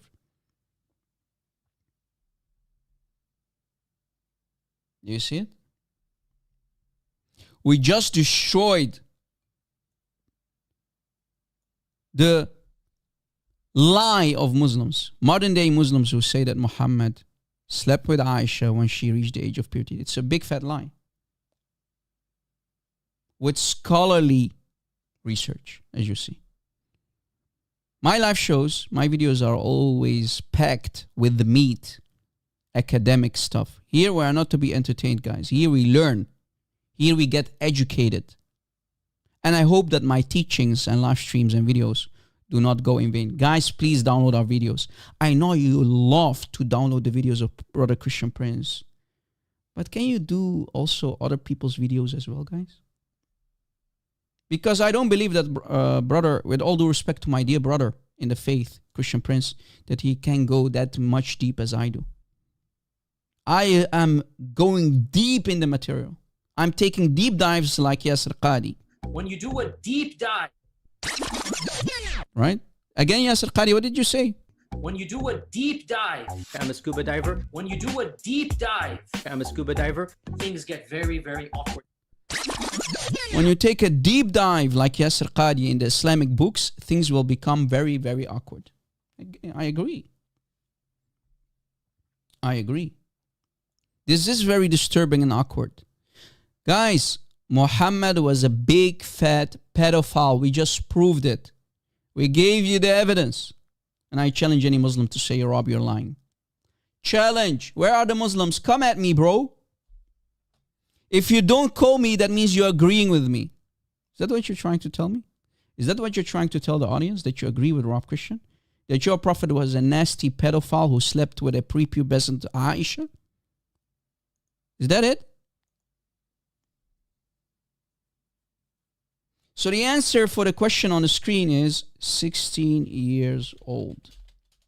16 years old. That's how old Aisha was. 16 years old. Not day before.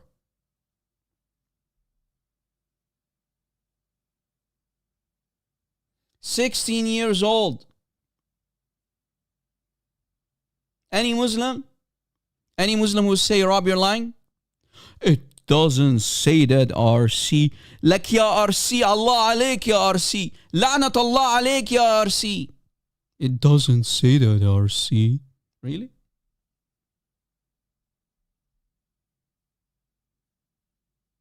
Thank you for your uplifting words, guys. Here, we are here to serve nothing but the truth. Because we are followers of truth. We are followers of God in the flesh, Jesus Christ, who claimed to be the truth. So if we are following Jesus, we have to tell the truth. And we have to expose the truth to the public.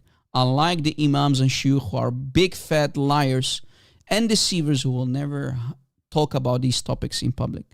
They know that Muhammad was a big fat pedophile. They know it. But they don't dare to bring it out. Because how many Muslims will leave Islam, guys, when they find out that their prophet was a big fat pedophile? They have always lied to us. Guys, whenever you ask a Muslim, did Aisha reach the age of puberty at the age of 9? Did she become Did she start to bleed when Muhammad left her at the age of 9? They will say, yes. But they're lying. Or 9 out of 10 times they are talking out of ignorance. They are repeating the lies which they heard, because Islam is a parrot cult. It's a religion of parrots. They don't investigate, guys. Any Muslim you can call live on air. Yalla. Yalla ya akhwan. Like in the Quran in chapter 47, ayah 7, Allah says, help me so I can help you. Allah needs your help. Come on, Muslims. Guys, do me a favor and subscribe to Sister Inda here. Did you see on the screen? One of the admins. She has an awesome channel. She always shares videos and whatnot. She has a beautiful YouTube channel. Make sure to give him some love, guys. Give our sister here some love. And also Sister Dragon in Ears. She also has an amazing live stream. Amazing channel. And she's going to provide the timestamps like Brother Phil Herrera. He was going to provide also the references soon under the video in the comments after the live show. Sister Inda, if you can post a link to your YouTube channel, that would be awesome. And also you, Sister Dragon in Ears. I want your channels to grow as well. All right. Now that we have proven that Aisha was 16, let me also prove it with numbers, guys, with numbers. Okay? Look, again, here is the page that I showed you. And as you see, literally on page 544 of Fath al-Bari, volume 10, Fath al-Bari by Ibn Hajar, literally it says, in the conquest of Tabuk, in the battle of Tabuk, when Muhammad attacked the Romans, Aisha reached the age of puberty for sure. Do you see it? Maybe you want to take a screenshot. So this part, this final part here in the bottom, that's what it says. In the battle of Tabuk, Aisha reached the age of puberty for sure. When was that? 16 years. Aisha was 16 years. That's how old she was. 16 years. 16 years. To sum it up, the Muslim scholars and historians, guys, the Muslim scholars, they tell us, the Muslim scholars, the historians like Ibn Ishaq, Ibn Hisham, right? All the Sirah books, basically, they tell us, all the biographers, all the historians tell us that Muhammad, they all agree that Muhammad, when he consummated the marriage, when he effed Aisha, that happened in the Islamic year 2 Hijri, meaning 2 Hijri means 2 years after the migration of Muhammad and his Sa'alik, his thugs, his caravan robbers, after leaving Mecca, after 2 years. That's the year 623, guys. 623, right? 623. Now pay attention at the numbers. In the year 623, Muhammad consummated the marriage with Aisha when she was 9 years old. That's the intercourse. That's when it happened. In 623. Pay attention, guys. 623. That's what they said. In the year 630, 7 years later, we have the expedition of Tabuk, when Muhammad sent a military expedition to attack the Romans, the Byzantine Empire, right? That happened in the year 630. So the Battle of Tabuk was in 630. So, in other words, 7, because 623, that was when Muhammad effed Aisha when she was 9. She was 9. So 630 minus 623 is how many years, guys? 7 years, right? Aisha was 9. Aisha was 9 when Muhammad consummated the marriage with her. Right, guys? So 9 plus 7 is how many years, guys? 16 years. That's how old Aisha was. Aisha was 16 years old. Rob, you're good at math. Yeah, I know. I paid attention when I was young. Unlike Muhammad, who was an illiterate.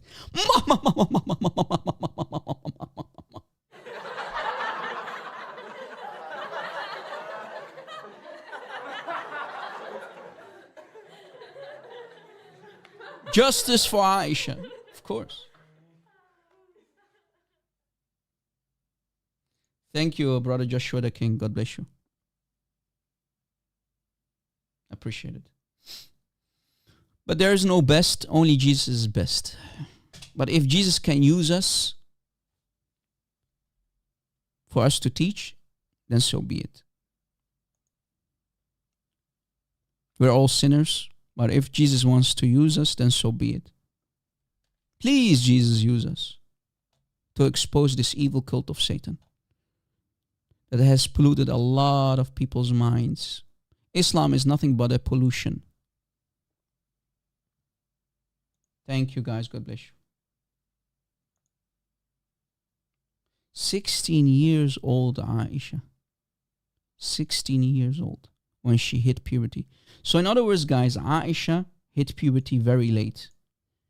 Some women, some girls will reach on a very late year, the age of puberty. It can happen. Maybe because she was damaged. Remember, Aisha was damaged goods. Aisha was destroyed by Muhammad. Aisha was destroyed by Muhammad, not physically, but mentally as well. So yeah, I believe that she was actually 16 years old. Remember, Aisha herself used to tell us in the hadith that she lost her hair. Aisha lost her hair. Ask yourself why that is. Muhammad destroyed her mentally and physically. Poor child. Poor child. He destroyed her mentally and physically.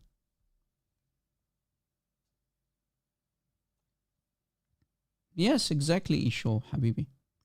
Basima Raba.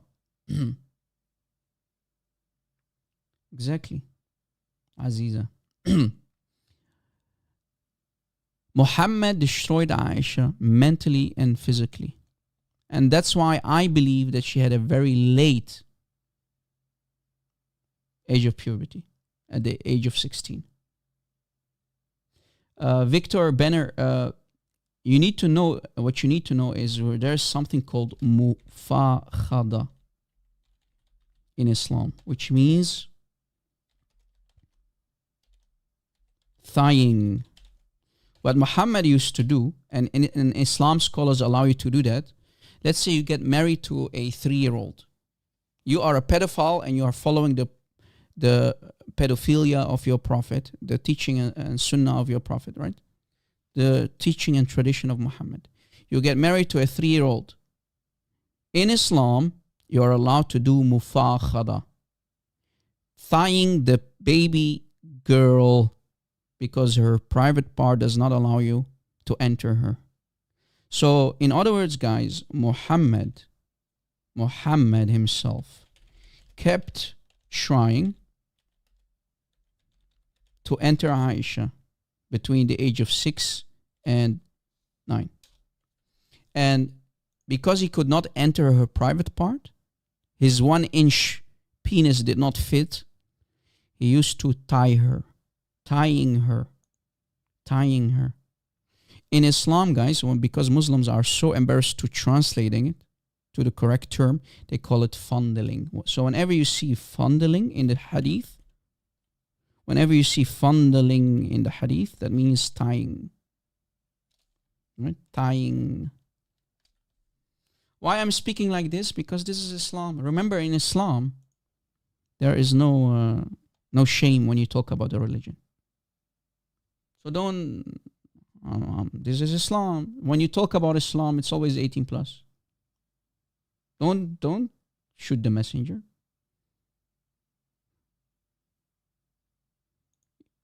If you are too embarrassed to speak about Islam as a Muslim, hiding behind a fake nickname, Mr. Muslim Boy, you coward.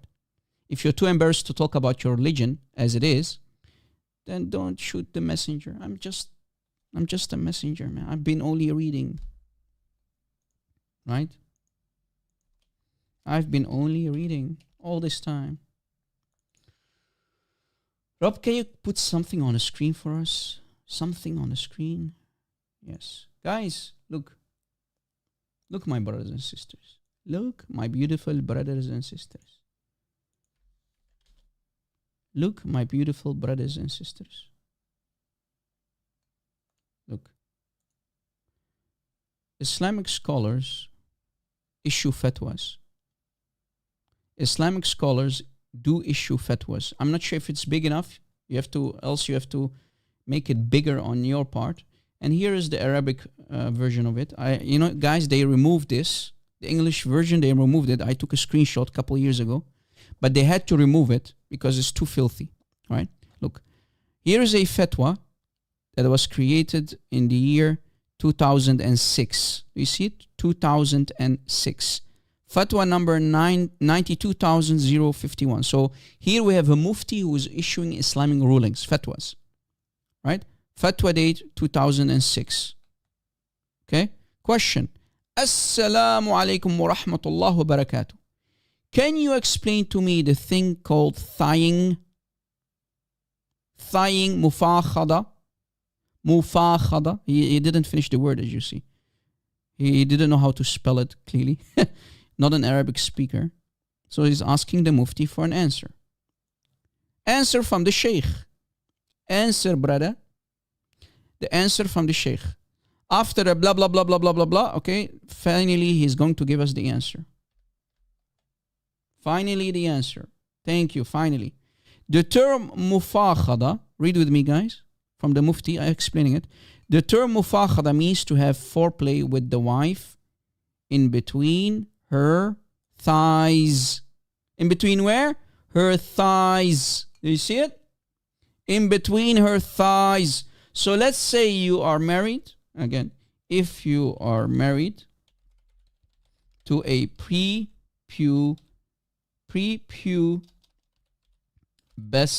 girl, her vagina is too small yet. You cannot enter her, else you're going to damage her. You are going to damage her like Aisha was damaged by Muhammad, who split her moon in half. Right? Aisha was destroyed mentally and physically by Muhammad. He kept doing it to her. He kept giving it to her between the age of 6 and 9, between her thighs.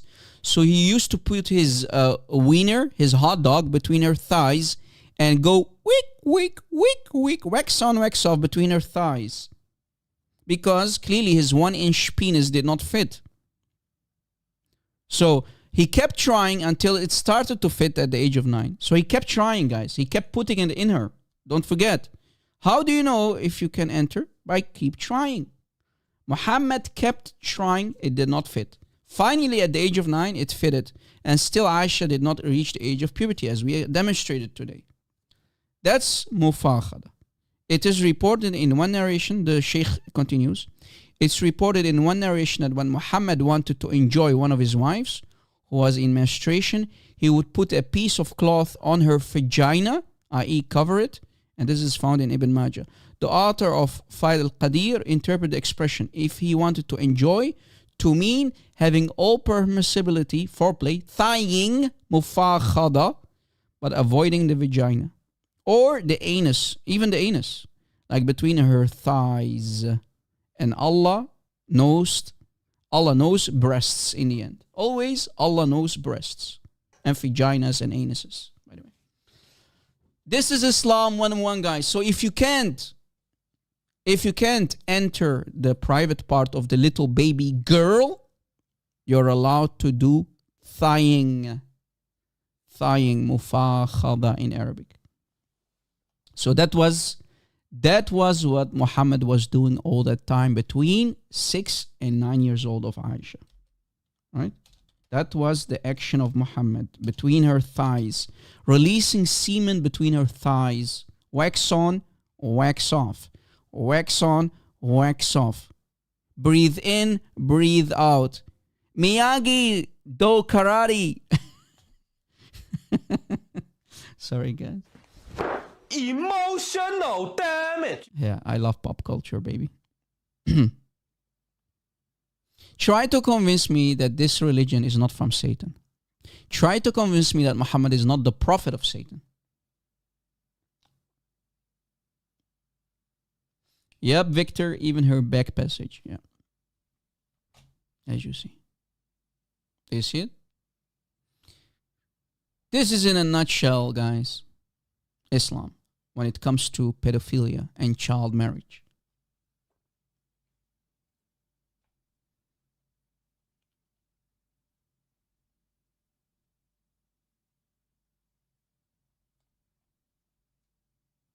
Harold Johnson, you need to write a comment with your other account then, so that I can do that, Harold Johnson. Post a comment, then I might.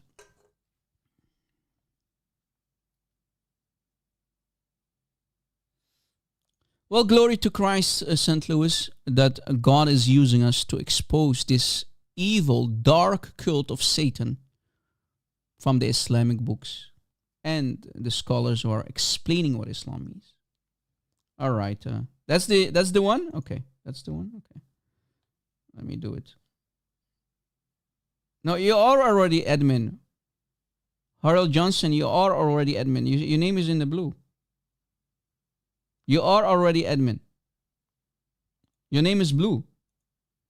How can I make you admin twice? It's not possible. Yeah, it's not possible. You are already admin, my friend.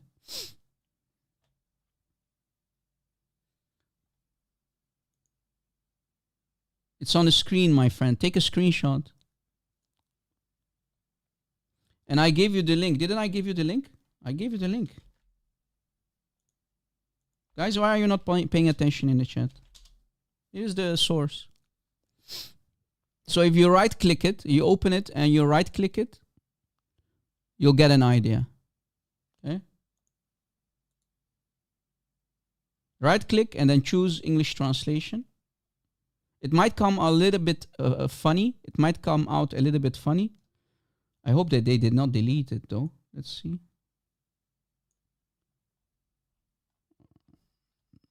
Comes out a little bit funny. Why it's missing a lot of... What is this, man? It's not translating it correctly. Why?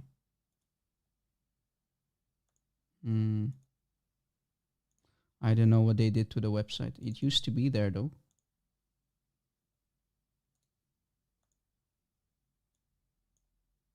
I don't know. ما ندري. ما ندري.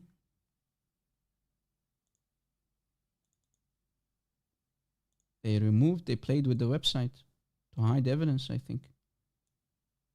What is this, man? Just a second. Yeah, I think they removed it. A'udhu billah, you Muslims. Why do you always remove stuff?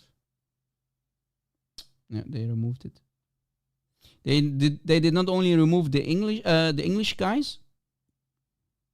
Thank God I took a screenshot in the past, but they removed the Arabic as well because many people are clearly getting disgusted. So they removed that one too. Yeah. They removed it.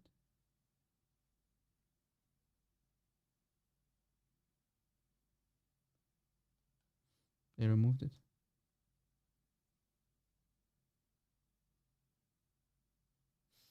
No, that's not the correct link. They played with it. Sorry, guys. Phil Herrera already provided something on his website, so at least we have something. But guys, whenever things will become too horrible for them, they will remove even their own mothers to hide everything from Islam. Right? This page does not exist anymore. They literally removed it. They removed it. Let's see if we put in tying in Islam. What we will get.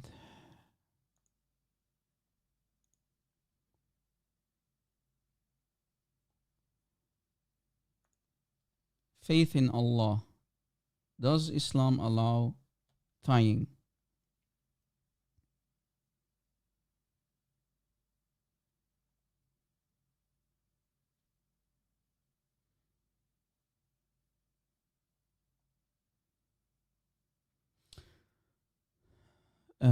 Let's see.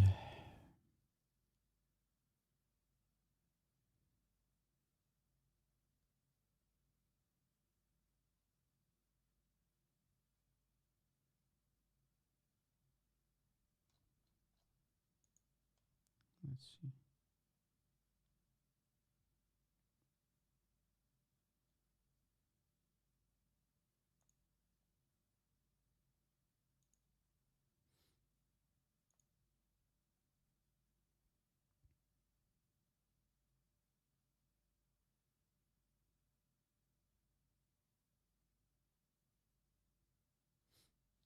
Look, guys.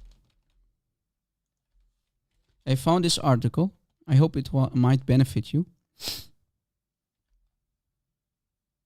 Islam Q&A on thigh and semen on the Prophet's clothes. I was wondering if you could shed some light on thigh, and is it true that Aisha used to wash the semen of Muhammad? Look what it says here. Nothing in the Quran or authentic hadith narrations mention thigh as far as I can find. But it's not forbidden. You see it?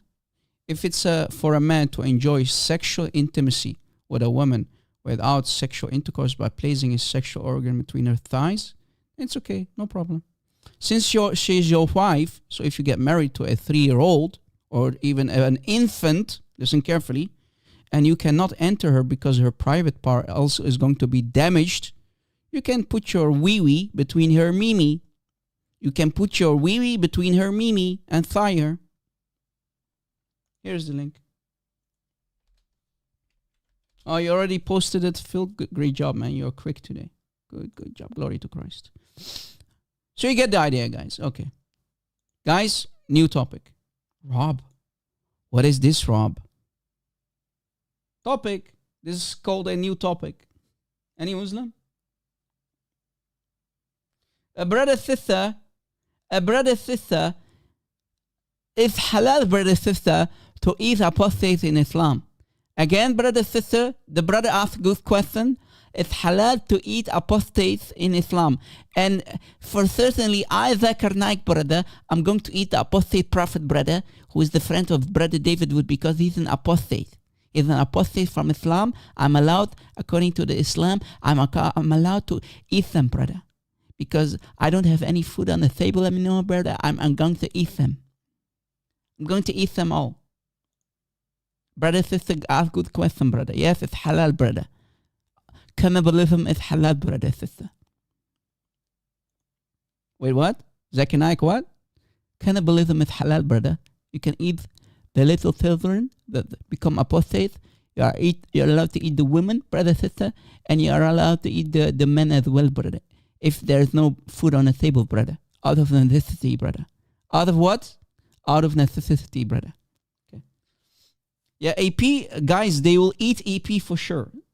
But they are not allowed to eat the Christians and the Jews. Why? Because the Christians and the Jews have to pay jizya. So whenever a Muslim can benefit from you as a Christian, as long you pay him the mafia protection money, which they call jizya, they will not eat you. Okay? They will not eat you. So Christians, you're safe.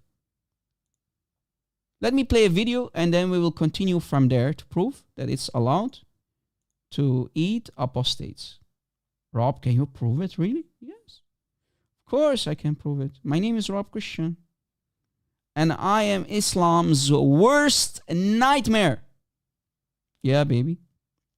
I am Islam's worst nightmare. Let me prove it, guys. Cannibalism. I mean, if even cannibalism is halal, what's left? If even cannibalism is okay, what is left? That's what I want to know. Oh, wait, we have a call? Hello?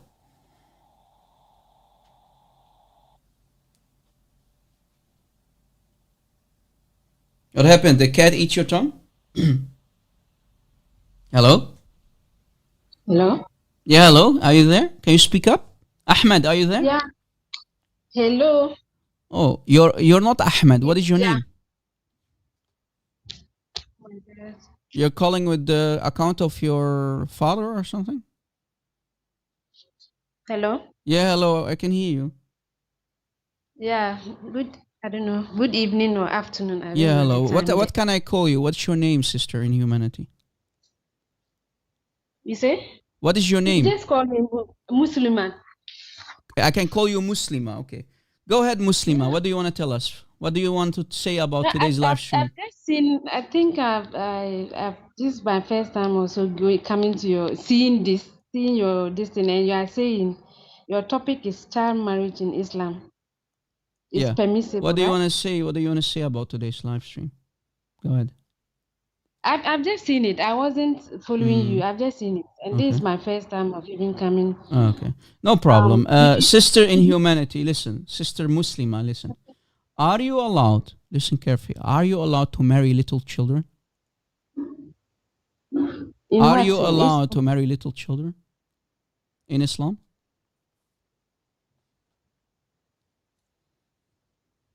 Hello? Oh, what happened? Hello? Sister? Hello? Hello? Hello? Is it me that you're looking for? I can see it in your eyes. And I can see it in your smile. Hello? No answer. What happened? Call me again, Sister Muslima. She's from Somalia? Okay. Well, maybe if she can fix her connection, she can call back. That would be awesome. Let's see if she's going to call again. No, you know what? Let me call her back. Maybe we can have a conversation because I'm dying to talk to a Muslim.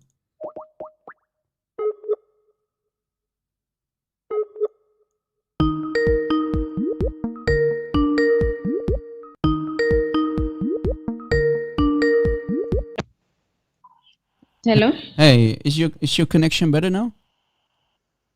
Yeah, I think so. Okay, go ahead. So the main topic of today's live stream is child marriage in Islam. Do you believe that Islam allows you to get married to children? No. No? Yeah. Who told you that? Who told me? Yeah, who told you? Who told you that you're not allowed to marry kids in Islam? Who told you that? The Quran. Quran. Where in the Quran? Where You in the say? Quran? Where in the Quran? Which ayah? Which chapter? Which surah? Where?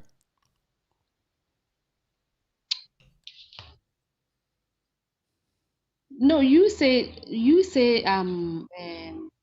child marriage is allowed. So you tell me where Mm. it's allowed so that Are you I'll come calling to to learn or are you calling to refute me? What's the point? I'm calling because you said it's allowed and Okay. it's not allowed. If I can That's prove why. it, what will you do, sister in humanity? Okay, you can bring it up. Okay, but if I can prove it, I'm just interested if you are honest. Okay, honesty is very important, right, in life? Because that's the Yeah, so only thing. let's You can be see if very you can rich, you prove can it. be what can save you if you follow the truth and you have honesty in your life, right? Do you agree? Yeah, Okay. yeah. So if I can show you, I want you to be honest with me. If I can prove it from your Quran, what would you do as a human being? Knowing that Islam allows, let's say, a 54-year-old man, if you have a baby daughter, he can come to your house and ask her from you to get married with her. You say it's not allowed. But if I can prove it, what Okay. will you do? Show me first. I will show you, but what will you do? What will I do? Show me first. Okay. Let me Maybe see. you're scared to answer. I feel you. If I would be a Muslim, I would be scared to answer too. Let us be honest, because Islam Why is will very I be scary. scared to answer? You give me the Well, evidence. if you're not You said scared, you have why, evidence. sister in humanity, So if you're not scared, tell me what you're going to do. If I can prove that Islam, the Quran, Islam allows you to marry children. So what do you want me to do? Because I you've want not to shown the learn from evidence. you. I want to know from you. You are a human being. What would your reaction be if you find out after me showing it from your books? What would you do if you today with me discover that Islam does teach it, that you can marry little children? that are pubescent. It's not morally right. If we can prove it, guys, you heard her. If we can prove it from her books, then it's not morally right. Beautiful. Can you see the screen, sister? Can you do me a favor? Go back to YouTube. Stay on the call. Go back to YouTube. If you switch screens from your phone, go back to my YouTube channel. Click on the live stream, but make sure to mute it so that you can see what I put on the screen, sister. So I can show it immediately to your phone. Let me mute it. Yeah, take your time.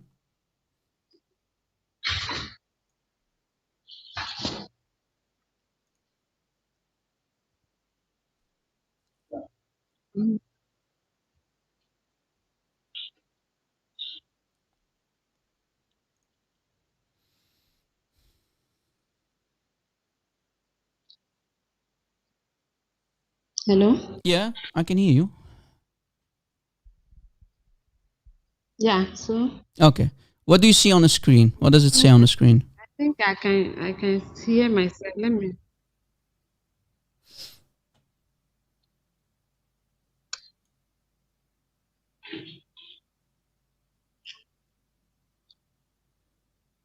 Make sure to Hello? have always a Quran. Sister, let me give you an advice. Whenever you call, I have to. make sure I to have always... to- Do you have a Quran at home? If you can't see the screen, do you have a Quran at home? Oh, I can see, but I'm hearing myself because I didn't. Yeah, you mute need it. to That's mute what I'm trying to- YouTube. Make sure to mute YouTube so that you don't hear yourself twice. So when you watch on the YouTube, click on the mute button or lower the volume all the way down so that you don't hear me double or something. Yeah. Right? So that at least you can see the screen on YouTube. Or you can open your Quran too. You have two Okay. options. And is it okay now? Okay. I don't know. I don't know what you're seeing. Do you see chapter No, 65, can you? ayah 4? Yeah. Yeah. 65:4, right? Surah At-Talaq. That's what it says from your end, right? Okay. Yes? Yes. Okay. I want you to read. You can read it for yourself. Start reading from here. You can read it. Go ahead. No, I want you to read it so that everybody can hear you. You go ahead. Your You English don't- is better than mine. You know, my English is very bad. So I want your English is better than my English. I don't think mine is better than you, so you can. Okay. What you about can read it. Arabic? Is your Arabic not better than mine? No. Okay. Okay, let us read it. Guys, maybe she's too scared to read it. No problem. I'll go along with you. No problem. Whatever you would want. And for Why do you those... say I'm scared to read it? Me saying that you should read it doesn't mean I'm scared to read it. Why? Okay, then why don't you want to read it? Yeah, you read it. Just Okay. read it for Guys, the a kafir, because I'm a kafir, I will read it. I did not do ablution. Is that okay? I had to go do ablution. So, I can... Yeah. Let me read it. And for those of your women, pay attention. And for those of your women who have no hope of menstruation, if you doubt, the appointed period is 3 months.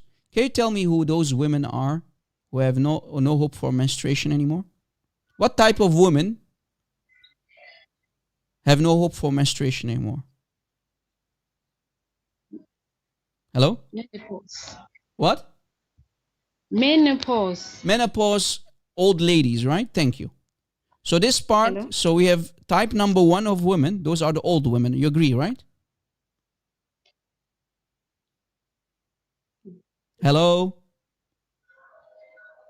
Hello? Hello? Hello? Are we going to play hello game? Hello? Mayday? Play a game. Do you say game? Well, you're not answering. I asked you a question, you're not answering. I told you menopause, or you didn't hear Okay, that. so menopause. Okay, let us continue. And also for those who have not yet had menstruation. Who are those? And also for those who have not yet had menstruation. What type of women or females did not reach the age of menstruation yet? It did not say the age of did it say it did not reach the age of menstruation? Is that what? Okay. What does that It may- mean? What does that mean if you are a female, you did not reach menstruation yet? No, I'm saying let's be clear. Did the verse said you have not reached menstruation Yeah, yet? that's what it says. وَاللَّائِ لم يحضن, and also for those who have not yet had menstruation. Can you tell me? I want you to be honest. Be honest with yourself and then be honest with me. What kind of females, listen carefully to my question, did not have yet menstruation? But why did you put age when there's no age there? You said those who have not reached menstruation yet, and then you brought age. There's no age in the verse, so why do you bring age? Okay, does it talk about the age or not? You said moments ago these are old women. When we talk about old women, are we talking about their age? Yes, but just read it as it is. Okay, read it as it is. And also for those who have not yet had menstruation. Stop playing games. What type of females did not reach menstruation yet? Answer. Say, I'm not playing games. What Maybe type of females? What type of females did not have their menstruation yet? Answer, man. There are women who don't menstruate. What type of females did not have yet had their menstruation yet? There are women who pass the age of menstruation, but they Wallahi, don't. if you're a woman, then you should know the answer. Wallahi, if you're a woman, you should know the answer and stop playing games. You're a woman, aren't you? What type of females? Do you have children? Do you have a daughter? Have you ever been a child, or did you come out like this from the womb of your mother? Did the verse say? Yes. وَاللَّائِ لَمْ يَحِضْنَ. Arabic. And also for those who have not yet had menstruation. What type of females did not have yet their menstruation yet? What type of females are those? And I'm telling you, there are women who don't menstruate. Okay, show me one scholar who agree with you. If this is talking about women. Show me one scholar, give me the name of a scholar who agrees with you, Mr. Muslima. Sister Muslima in humanity. Which scholar? Give me one. I don't have any scholar. I don't depend on scholar. So you're a Quran only Muslim? You're not a Sunni? You are not a Quran. Are you a Quran only Muslim, sister in humanity? Are you a Quran only Muslim? Please. Do you reject hadith? Do you reject tafsir? I read Are you what going the to Quran answer? says. Are you going to answer just one question today, or should I send you to Mecca? Hello, sir. Please stop comedy. I'm reading what is in the verse. Okay, give me one scholar. Give me one scholar who agrees with you, because clearly you are making your own Quran now. So why do you have to follow a scholar to because know the what Quran says that you have to obey the scholars, your prophet, and Allah. Doesn't the Quran say that? The Quran والراسخون في العلم والراسخون في العلم. In the Quran doesn't say obey Allah, obey Muhammad, والراسخون or والراسخين في العلم. Doesn't that say the people who have the knowledge? Obey who are Muhammad. the people of knowledge? Okay, let's play the game. I'm going to play your game with you. Allah commands you. Listen, sister in humanity, listen. Allah commands you in the Quran to obey Allah, obey the Rasul, and obey the people of knowledge. Who are the people of knowledge? The people of knowledge. Who are they? Who are the people of knowledge in Islam? راسخين في العلم. Can you bring that verse out? Okay. When you are not playing games, call me again, sister. Okay. Thank you for calling. I appreciate that you're calling me. You're not answering question. You do play games. I'm not here to entertain you. If you can, here. I'm going to give you one chance. I'm not going to hang up on you. I will give you another chance. What type of females, according to your scholars, did not have yet menstruation? Go ahead. According to my scholars, I'm getting confused here. Like what? Let me put it this way. Do you accept Ibn Kathir?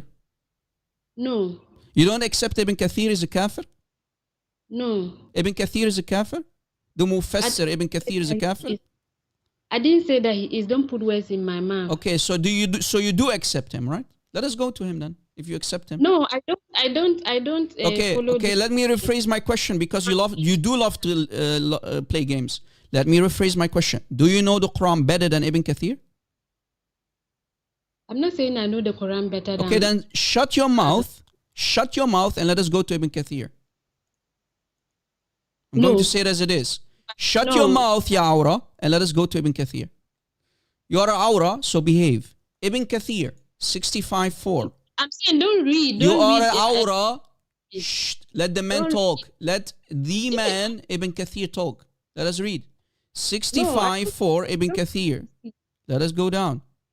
Let's see who Wallahi lam yahidun are according to Ibn Kathir. Do you see it, Ibn Kathir? You're seeing it, right? Ya Aura? Does it say Ibn Kathir or not?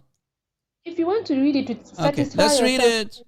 it. The same for the young who have not reached the years of menstruation. Do you see that? It is talking about year of menstruation. You see it?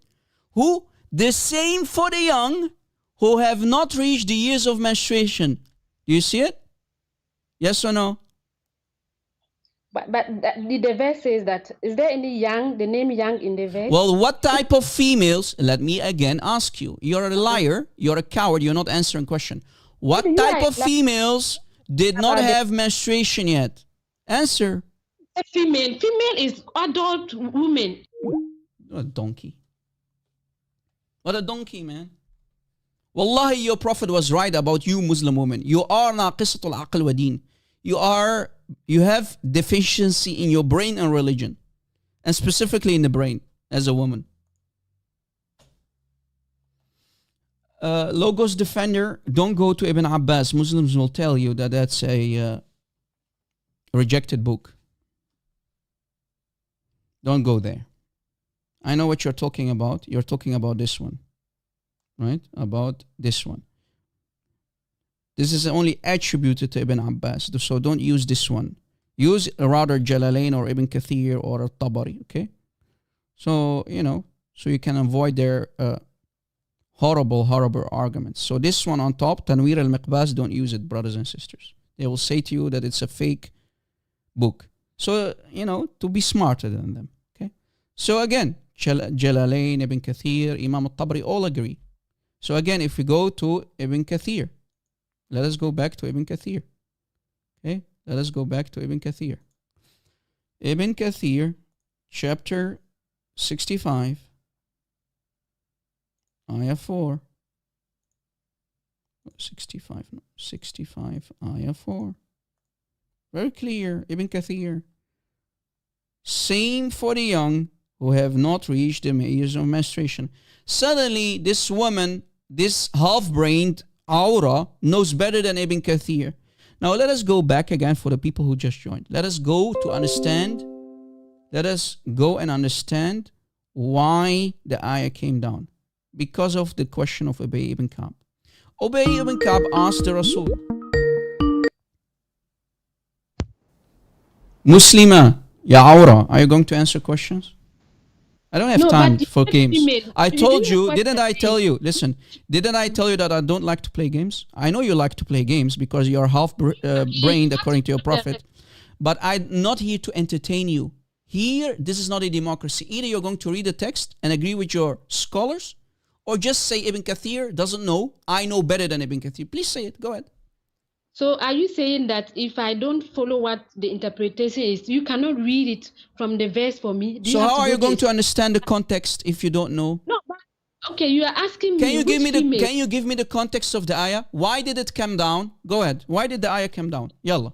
I'm waiting. Do you know that? I'll not talk. I want you to give me the context.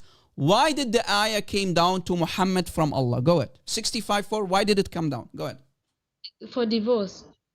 To divorce. And why? Why is that? What is the reaction for it? Why? Why and how and when? Is divorce. How to divorce tell me, since you know Islam better than Ibn Kathir, who asked the question and what was the answer from your prophet? Go ahead. Please, why are you saying that? Did I say that I know more than Ibn Well, clearly Kathir? you know better than your prophet. I think we should call you the prophet, the final prophetess of Allah of Islam, not Muhammad. That you are trying to well, you know better than your prophet because I have a surprise for you. Look, Your Prophet explained it. Okay, Read. Sister in humanity, read with me. Read with me. Ubay ibn Ka'b, listen, so you can get educated because you don't know your religion, ya awra, ya naqisatul aql wa din. Ubay ibn Ka'b said, everything. I'm learning. Ubay ibn Ka'b, that he said, who is Ubay ibn Ka'b? The companion of your Prophet, the student of your Prophet. Ubay ibn Ka'b himself, the companion Jalil, right? The Jalil, the big companion, Ubay ibn Ka'b. Ya Rasulallah. So the companion Ubay ibn Ka'b asked Muhammad, your Prophet, a question. Some women, listen carefully, some women were not mentioned in the Quran, Ya Rasulallah. O Messenger of Allah. I want an answer. He wants an answer because some women are not mentioned in the Quran. Now pay attention. The young, the old, and the pregnant. What about their iddah? In other words, what about their waiting period? So that's why the ayah came down. Did you catch it? About the young little baby girls. They are very young. They did not reach the age of puberty. The old and the pregnant. So there are 3 types of women that the ayah is about. Chapter 65, ayah 4. Again, the old, type number 1. The little baby girls who did not bleed yet. And the pregnant. You see it? This is why context is very important. So again, let us go back. Let us start from zero. Does Islam allow child marriage? Yes or no? You cannot talk and don't want me to talk. Did you say women, and you bring children there? Is that so? Women can all of a sudden. So your Prophet doesn't know what women are? Is that what you're saying? No, the verse. Ubay ibn Ka'b doesn't know what women are? Are you saying that the companions, listen, are you saying that Ubay, the famous companion, and your Prophet don't know what women are? So children are women. Are you telling me that young girls are women? I think the general name, yes, in Arabic. Do you speak Arabic?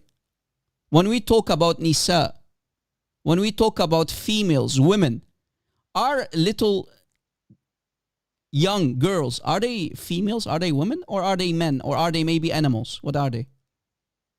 They are girls. They are girls. Are they women? See, let me tell you. Answer my question. Don't run. Wait. Hold your horses. I'm asking a question. Are little girls women? They are no women. What are they? Animals? Donkeys? And when they grow up to adults, then they become women. In the Arabic language, they are in the girls. Arabic language, and you just called your Prophet a liar, by the way, but that's okay. You're a kafira, by the way. You're not a Muslim anymore.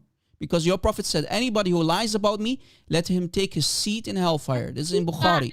So be careful what kind of words come out of your mouth. Be careful. No, you yourself just admitted Again, that. read with me. Are you seeing the screen? Yes or no?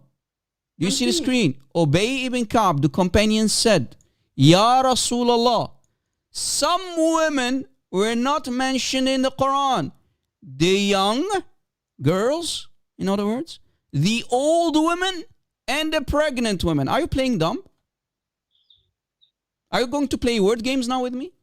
Are you telling me children are women? Is that how you are? In the Arabic language, when you refer to nisa in the general wording, yes, this is about all kind of females. Pregnant women, little girls, grandmothers, mothers, yes. All women, all females. Girls in Arabic, what does the name girls in Arabic called? Yalla, go play somewhere else. Yalla. Idiot. Idiots, man. You see, guys, I told you in the beginning, right, of the live stream, they will play all kind of games to justify and hide the evidence, to justify the filth of Muhammad and his cult. Right?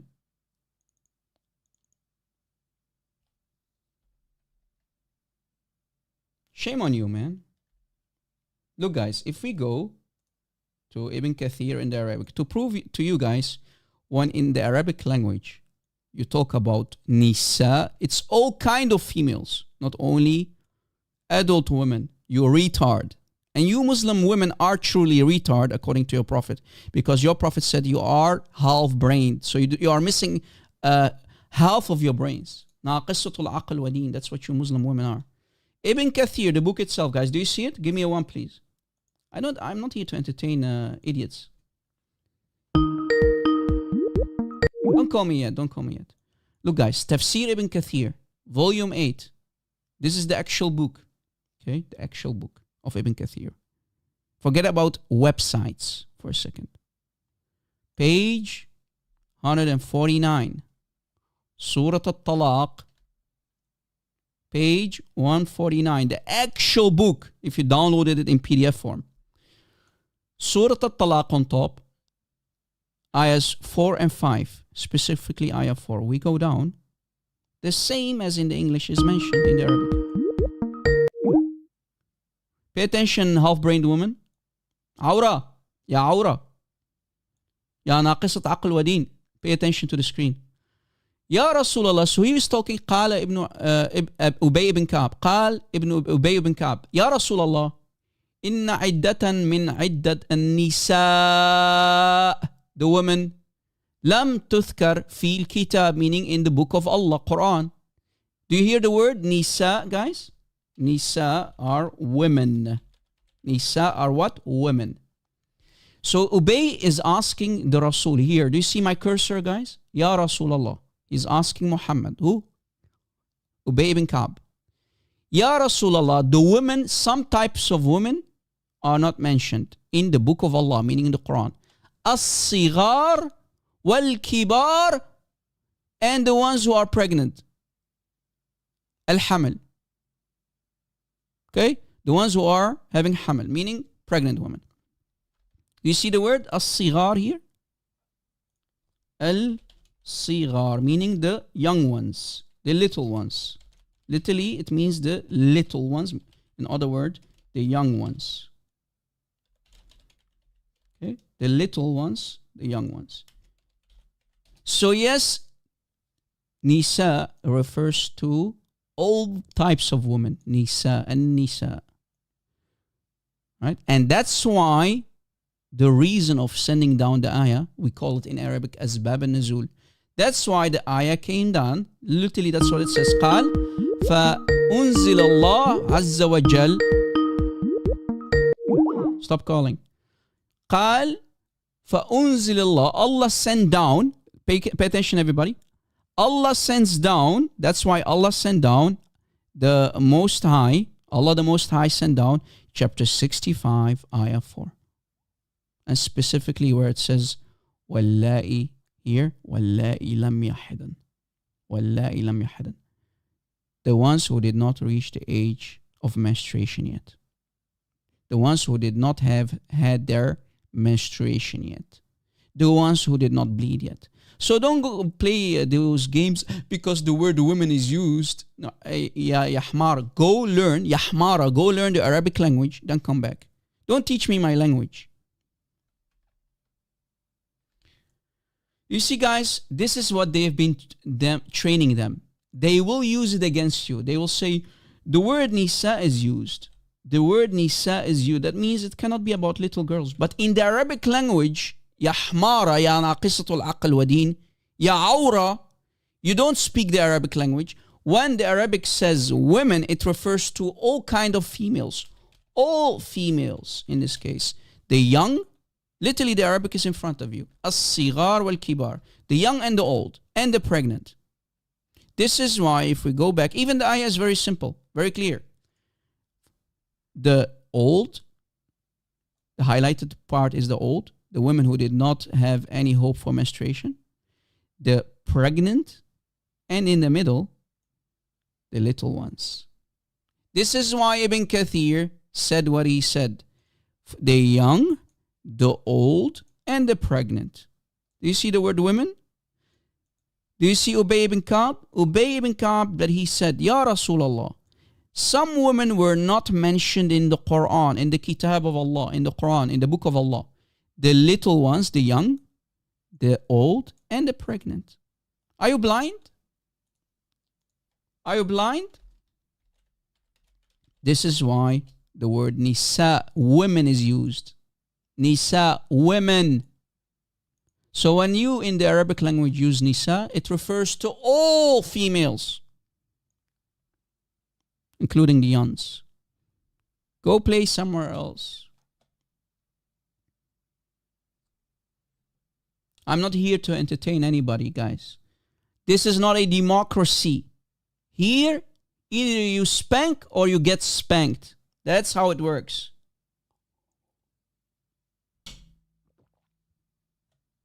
Exactly, Zen Master. When you have an Arabic-speaking Christian, then those games are destroyed. They will always use the Arabic against you when you don't speak Arabic. This is why it's important, brothers and sisters, to always, whenever you see an Arabic-speaking Christian exposing Islam, you have to support them at all costs, because we are the ones who have the knowledge and the courage to expose this evil cult of Satan that allows you to sleep with children. Only Arabic-speaking Christians, only the Arabic-speaking Christians, and only the Arabic-speaking Christians have 100% knowledge about this cult. You might know a lot about Islam, but if you don't know Arabic, you can't go all out, guys. It's sad, but it's reality. Because they will always, the Muslims will always hide behind the Arabic. That's their trump card. When they cannot defeat you, they will say, you don't know Arabic. The Quran came in Arabic. The Tafsir came in Arabic. This is a false translation. This translation is created by you. This is why we go to the Arabic. Yes, ya naqisatul aql wa deen. Ya Aura, go ahead.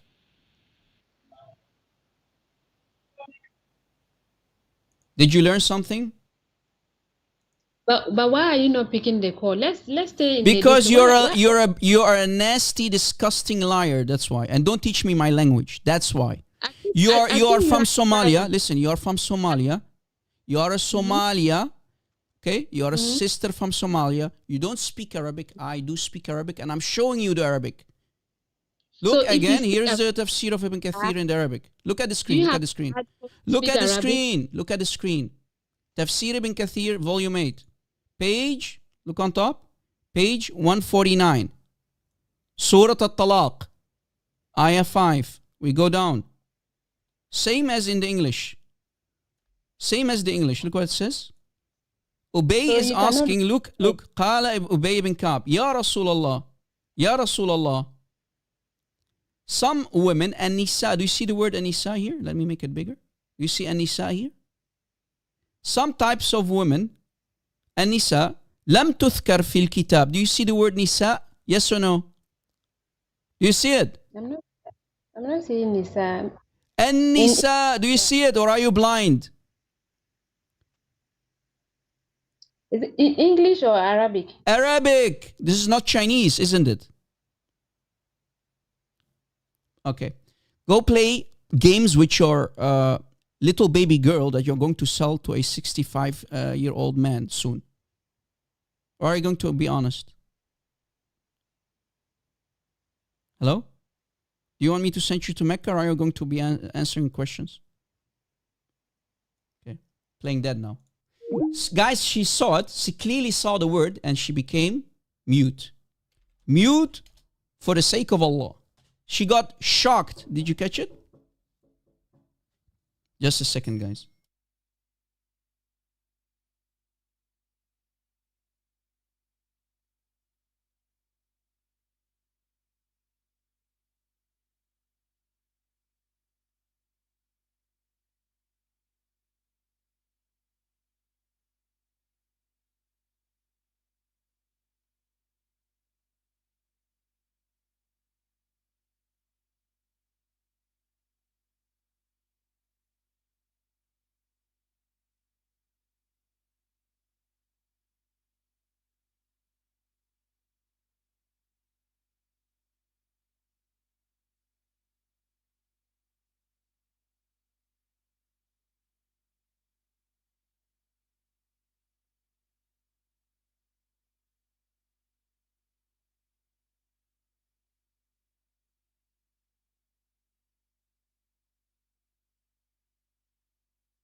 backup channel. Please subscribe.